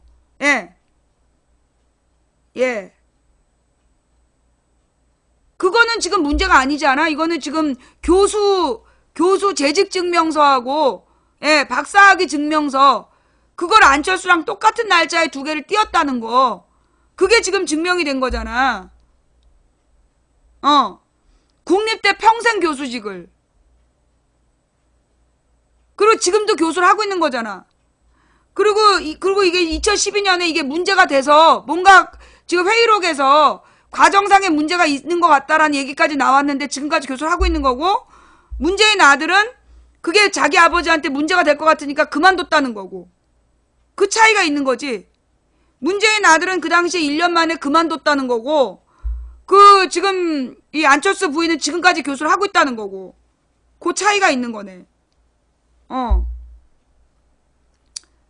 등본은요. 서류 제출 시점에서 3개월 이내 거면 돼요. 등본을 우리가 이제 가령 우리가 통신사에서 자녀에 대해서 그 관계를 증명할 때 등본 같은 거 낼 때 3개월 이내에 띈 거. 그러니까 발급 날짜로부터 3개월이 지나지 않은 건 인정을 받아요.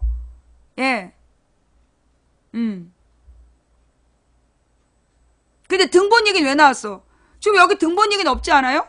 안철수 부인의 등본 얘기가 있어? 안철수 부인의 등본 얘기도 나왔어요? 등본은 난 문제 안 된다고 봐. 등본 얘기는 누가 했어? 등본 얘기 누가 했어 지금? 지금 등본 얘기는 안 나왔잖아. 등본 얘기 누가 했어요? 왜 등본 얘기를 해 지금? 누구야? 맨 처음에 그 얘기한 사람 잡아내. 여기 채팅창에서 등본 얘기한 사람 처음 잡아내고요. 지금 이거는요. 이거 봐봐.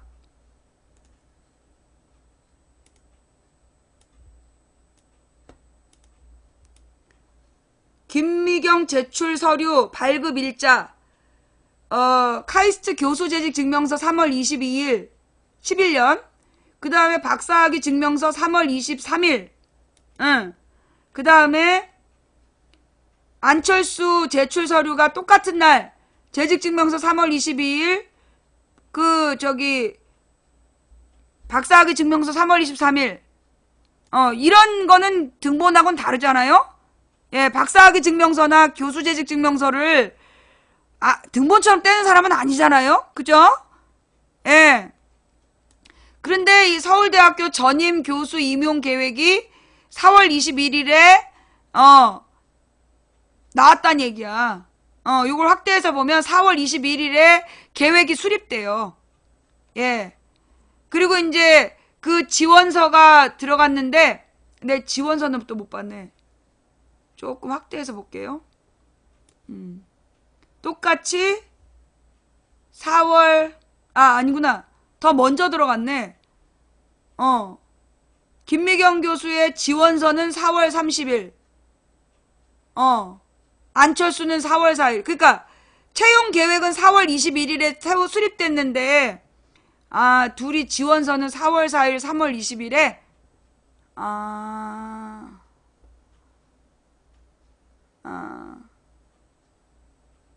예. 예.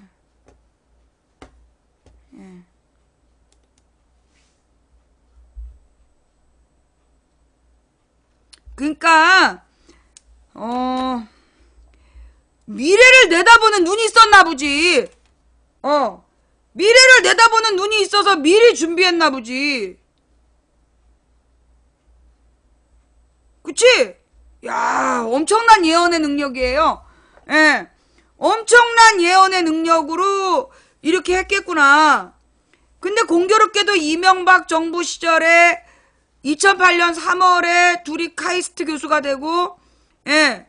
2011년에 서울대 교수가 되고, 둘 다 국립이잖아. 그죠? 카이스트나 서울대나 둘 다 국립이죠? 예. 이명박 정부 때.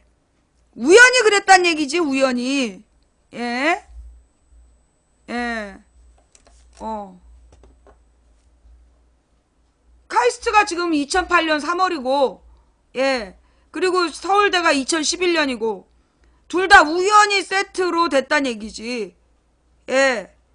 그냥, 그러니까는 뭐가 필요하냐면, 문재인 아들도 미리, 뭐 한 달 전에, 뭐 서류를 뗐다든가 이런 증거가 나오면 돼. 문재인 아들의 특혜 의혹을 계속 물고 늘어졌잖아요.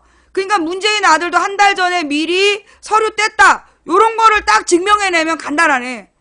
그죠? 예. 예. 자, 이거는 지금 내가 볼 때 빼도 박도 못하는, 서류잖아.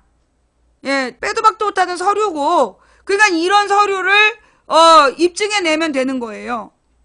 예. 네. 예.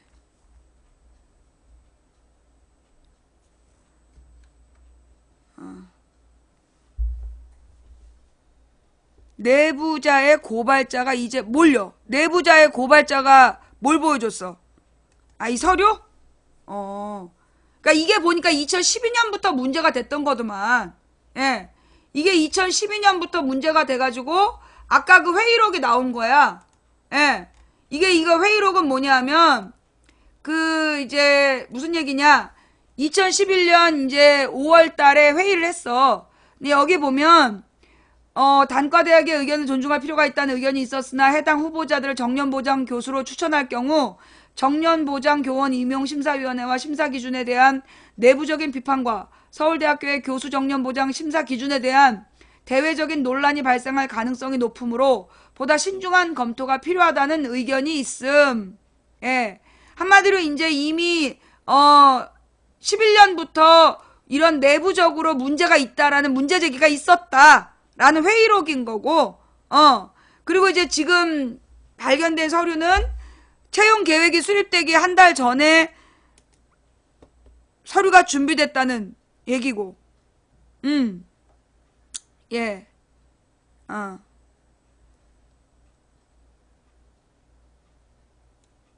예. 계속 문제된 거라면 지금 제대로 밝히고 끝내면 되겠네. 뭐가 문제일까? 이게 웃을 일이 아니잖아. 문재인 아들은 2005년인가 취업했다가 2006년에 한 1년 만에 그만뒀다니까. 이게 그 당시 한나라당에서 비판하니까 바로 그만둔 거야. 근데 지금 얘네는 그때부터 문제가 됐는데 지금까지 계속 교수를 하고 있다는 거고. 그 차이야. 문재인 아들은 너네가 막 욕할 때 1년 만에 그만뒀는데 그만둔 것 갖고도 욕을 했잖아. 근데 얘는 문제가 됐는데도 계속 하고 있다는 거지. 그 차이가 있다고. 뭐가 문제냐고. 그래서 내가 물어보니까 대답해 준 거야. 예. 자, 뭐 나는요, 그 문재인 아들은 떳떳하다라고 난 얘기한 적 없어. 문재인 아들도 미리 한 달 전에 서로 뭐 이렇게 정보가 내통했다는, 이렇게 특별 채용을 위해서 미리미리 뭔가 오고 갔다라는 증거가 나오면 된다. 이거는 진짜 채용 계획이 4월 21일인데 3월 달에 지원서가 나란히 들어갔다는 건 좀 문제 있는 거잖아. 누가 봐도 문제 있는 거 아닌가? 서울대 평생 교수직을? 서울대 강사 자리라도 하려고 외국에서 박사학위 따가지고 이력서 내다내다가 자살한 사람들이 얼마나 많은데. 그거 알죠? 서울대에서 강사 자리라도 하나 하려고 서울대에서 강사했다 그러면 다른 대학에서 부교수 정교수로 갈 수 있단 말이야. 그래서 서울대 강사 자리 하나라도 얻으려고 외국에서 10몇 년 동안 공부하고 박사학위 따갖고 와서 이력서 내다 안 돼가지고 자살하는 박사들 많아? 예. 그거 몰랐어요? 서울대만이 아니라 다른 학교도 마찬가지야. 강사 자리라도 하나 얻으려고 그렇게 박사학위 따갖고 와서 개고생을 하는데 안 되잖아. 강사 자리도 하나 못 얻어갖고 자살하는 사람들이 얼마나 많은데, 박사들이. 우리의 고급 인력들이 그렇게 죽고 있어요. 예.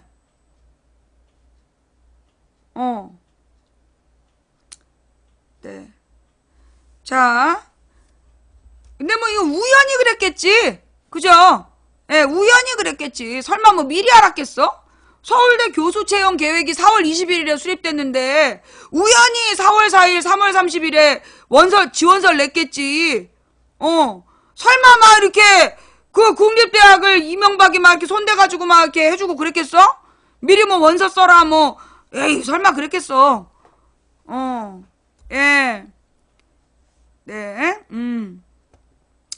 나는 내가 사실적시죄로 선거법 위반이라고 전과자이기 때문에 나는 이 선거에 대해서 사실을 적시해도 걸려.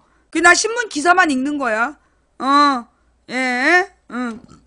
지원서를 미리 낼 수도 있나 보지. 서울대 평생 교수직은 아무것도 아니라서 그냥 미리 이렇게 지원서 내고 그러나 봐. 여러분들도 하나씩 내놔 봐요. 예. 미리 내놓고 기다리다 보면 혹시 채용될 수도 있잖아. 예. 여러분들도 그냥 하나씩 미리 한번 내봐. 혹시 알아? 다음 달에 이렇게 채용 계획이 수립될 수도 있잖아. 예. 뭐 자신감을 갖고 한번 해봅시다. 뭐 그까짓 것만 어렵겠어요? 예. 왜들 웃지? 우리도 하나씩 내보자고. 예.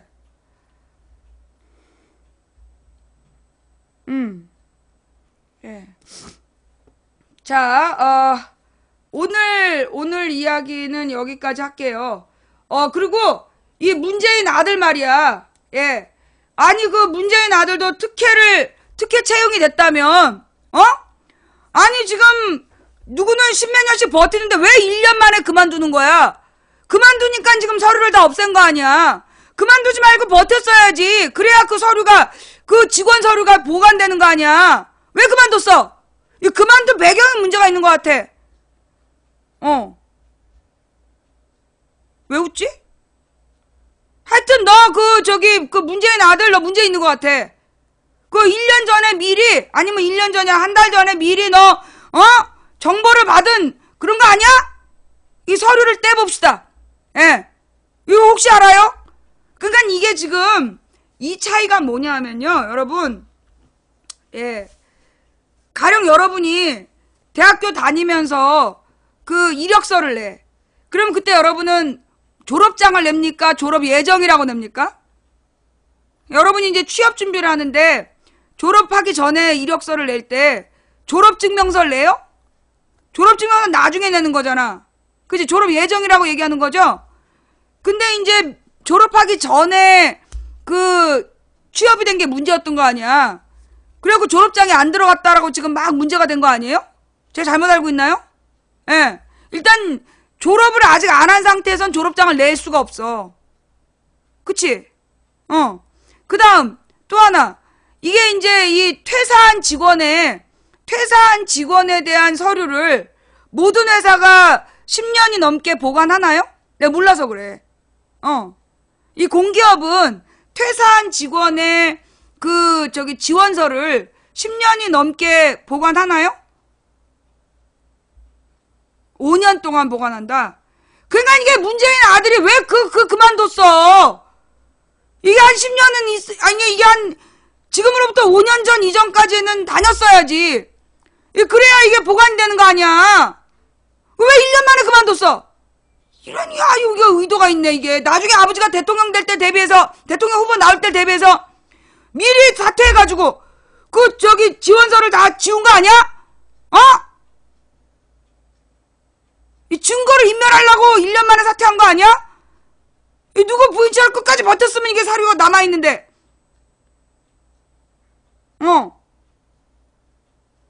이거 이상한데? 아니야? 내가 뭐 또 잘못한 거야?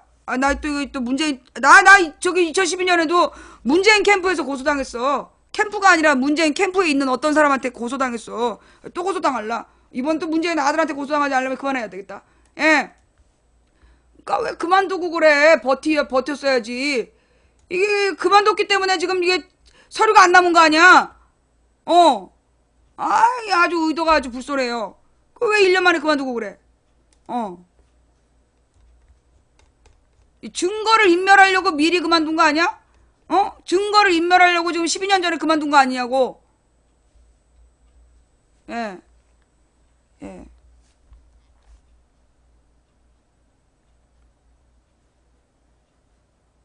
내가 또 무슨 선거법 위반인데. 내가 또 문재인 아들한테 또 이제 고소당하는 거야? 아이씨. 어떡했어? 고소하면 고소당해야지 뭐. 내가 분명히 안철수 거는 내가 신문 기사를 읽었고, 내가 이제 문재인 아들에 대해서 내가 말로 해가지고 내가 문재인 아들한테 고소당하면 뭐 어떡하겠어? 고소당해야지. 검찰 조사를 착실하게 받고, 그리고 이제 또 감옥 가라면 가야지 뭐. 어떡하겠어? 이게 문재인 아들도 이게 참 서류가 있었어야 됐는데, 이 서류가 없어가지고. 어떤 새끼 아까 문유라라 그런 너 때문이잖아, 이 새끼야! 지금 서울대 평생교수 그 얘기하고 있는데 문유라 얘기해가지고 내가 이거 또 이거 고소당하겠네.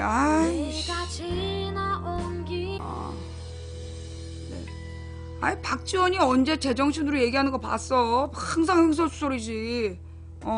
자, 우리 망치부인 방송 오늘도 시청해주신 여러분께 대단히 감사를 드립니다. 예, 오늘 업과 꿀잼 해주신 모든 분들께 감사드리고요. 업 해주신 5147분께 감사드립니다.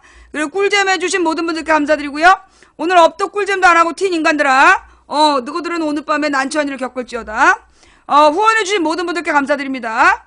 예, 일일이 이름 못 불러드려서 죄송하고요.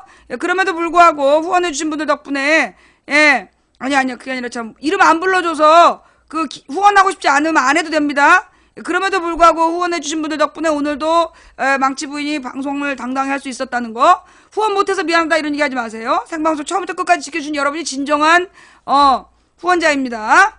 예, 이 방송을 녹화 떠서 유튜브와 팟캐스트에 뿌려주시는 참세상님, 양현리님, 안경유인님, 상식이 통하는 세상님, 그 다음에 베티고양이님, 풍행국님, 감사를 드리고, 이 6분 이외에는 모두 고소 대상입니다.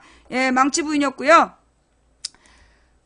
상식이 통하는, 망치부인이 진짜 마음껏 얘기해도 잡혀갈 걱정이 없는 상식이 통하는 합리적인 민주사회를 꿈꿔봅니다. 그런데 이 상식이 통한 합리적인 민주사회가 과연 될까요? 된다고 믿든 안 된다고 믿든, 예, 당신의 믿음대로 될 겁니다. 한 사람이 꾸는 꿈은 꿈일 뿐이지만, 100인이 꾸고 만인이 꾸면 현실이 될 겁니다. 중지동천, 우리가 모여 뜻을 모으면 하늘을 움직일 수 있다고 했습니다. 누군가 포기해서 오늘 우리의 절망이 싹 텄다면, 우리가 오늘 포기하지 않으면 내일의 역사를 바꿀 수 있다는 믿음으로 나아갑시다. 오늘 방송을 가지고 또 시비 걸고 막 난리가 나겠죠? 난 뉴스만 읽었어, 뉴스만. 자, 그럼에도 불구하고, 예, 망치부인이 고초를 겪게 된다면, 저는 예수님을 묵상하면서 앞으로 가겠습니다. 예수님께서는 사형수셨어요. 예, 선거법 위반, 뭐 정과 위반 뭐 어떡하겠어. 그게 선거법 위반이면 걸리는 거지. 예. 자, 지금까지 도봉구 창동사는 불량주부 망치 부인이 보내드리는 생방송 시사 수다방이었고요. 예. 뭐 이기기 어려운 상대랑 싸울 때 지지 않는 딱 하나의 방법은 싸움을 끝내지 않는 것이다. 예, 그런 믿음으로 나아갑시다. 그리고 내일 세월호에 대해서 오늘 막판에 올라온 뉴스 다시 한번 검토하고, 예, 내일 보내드리도록 하겠습니다. 자, 망치 부인이었고요. 다음 방송까지 건강하시기 바랍니다. 평안한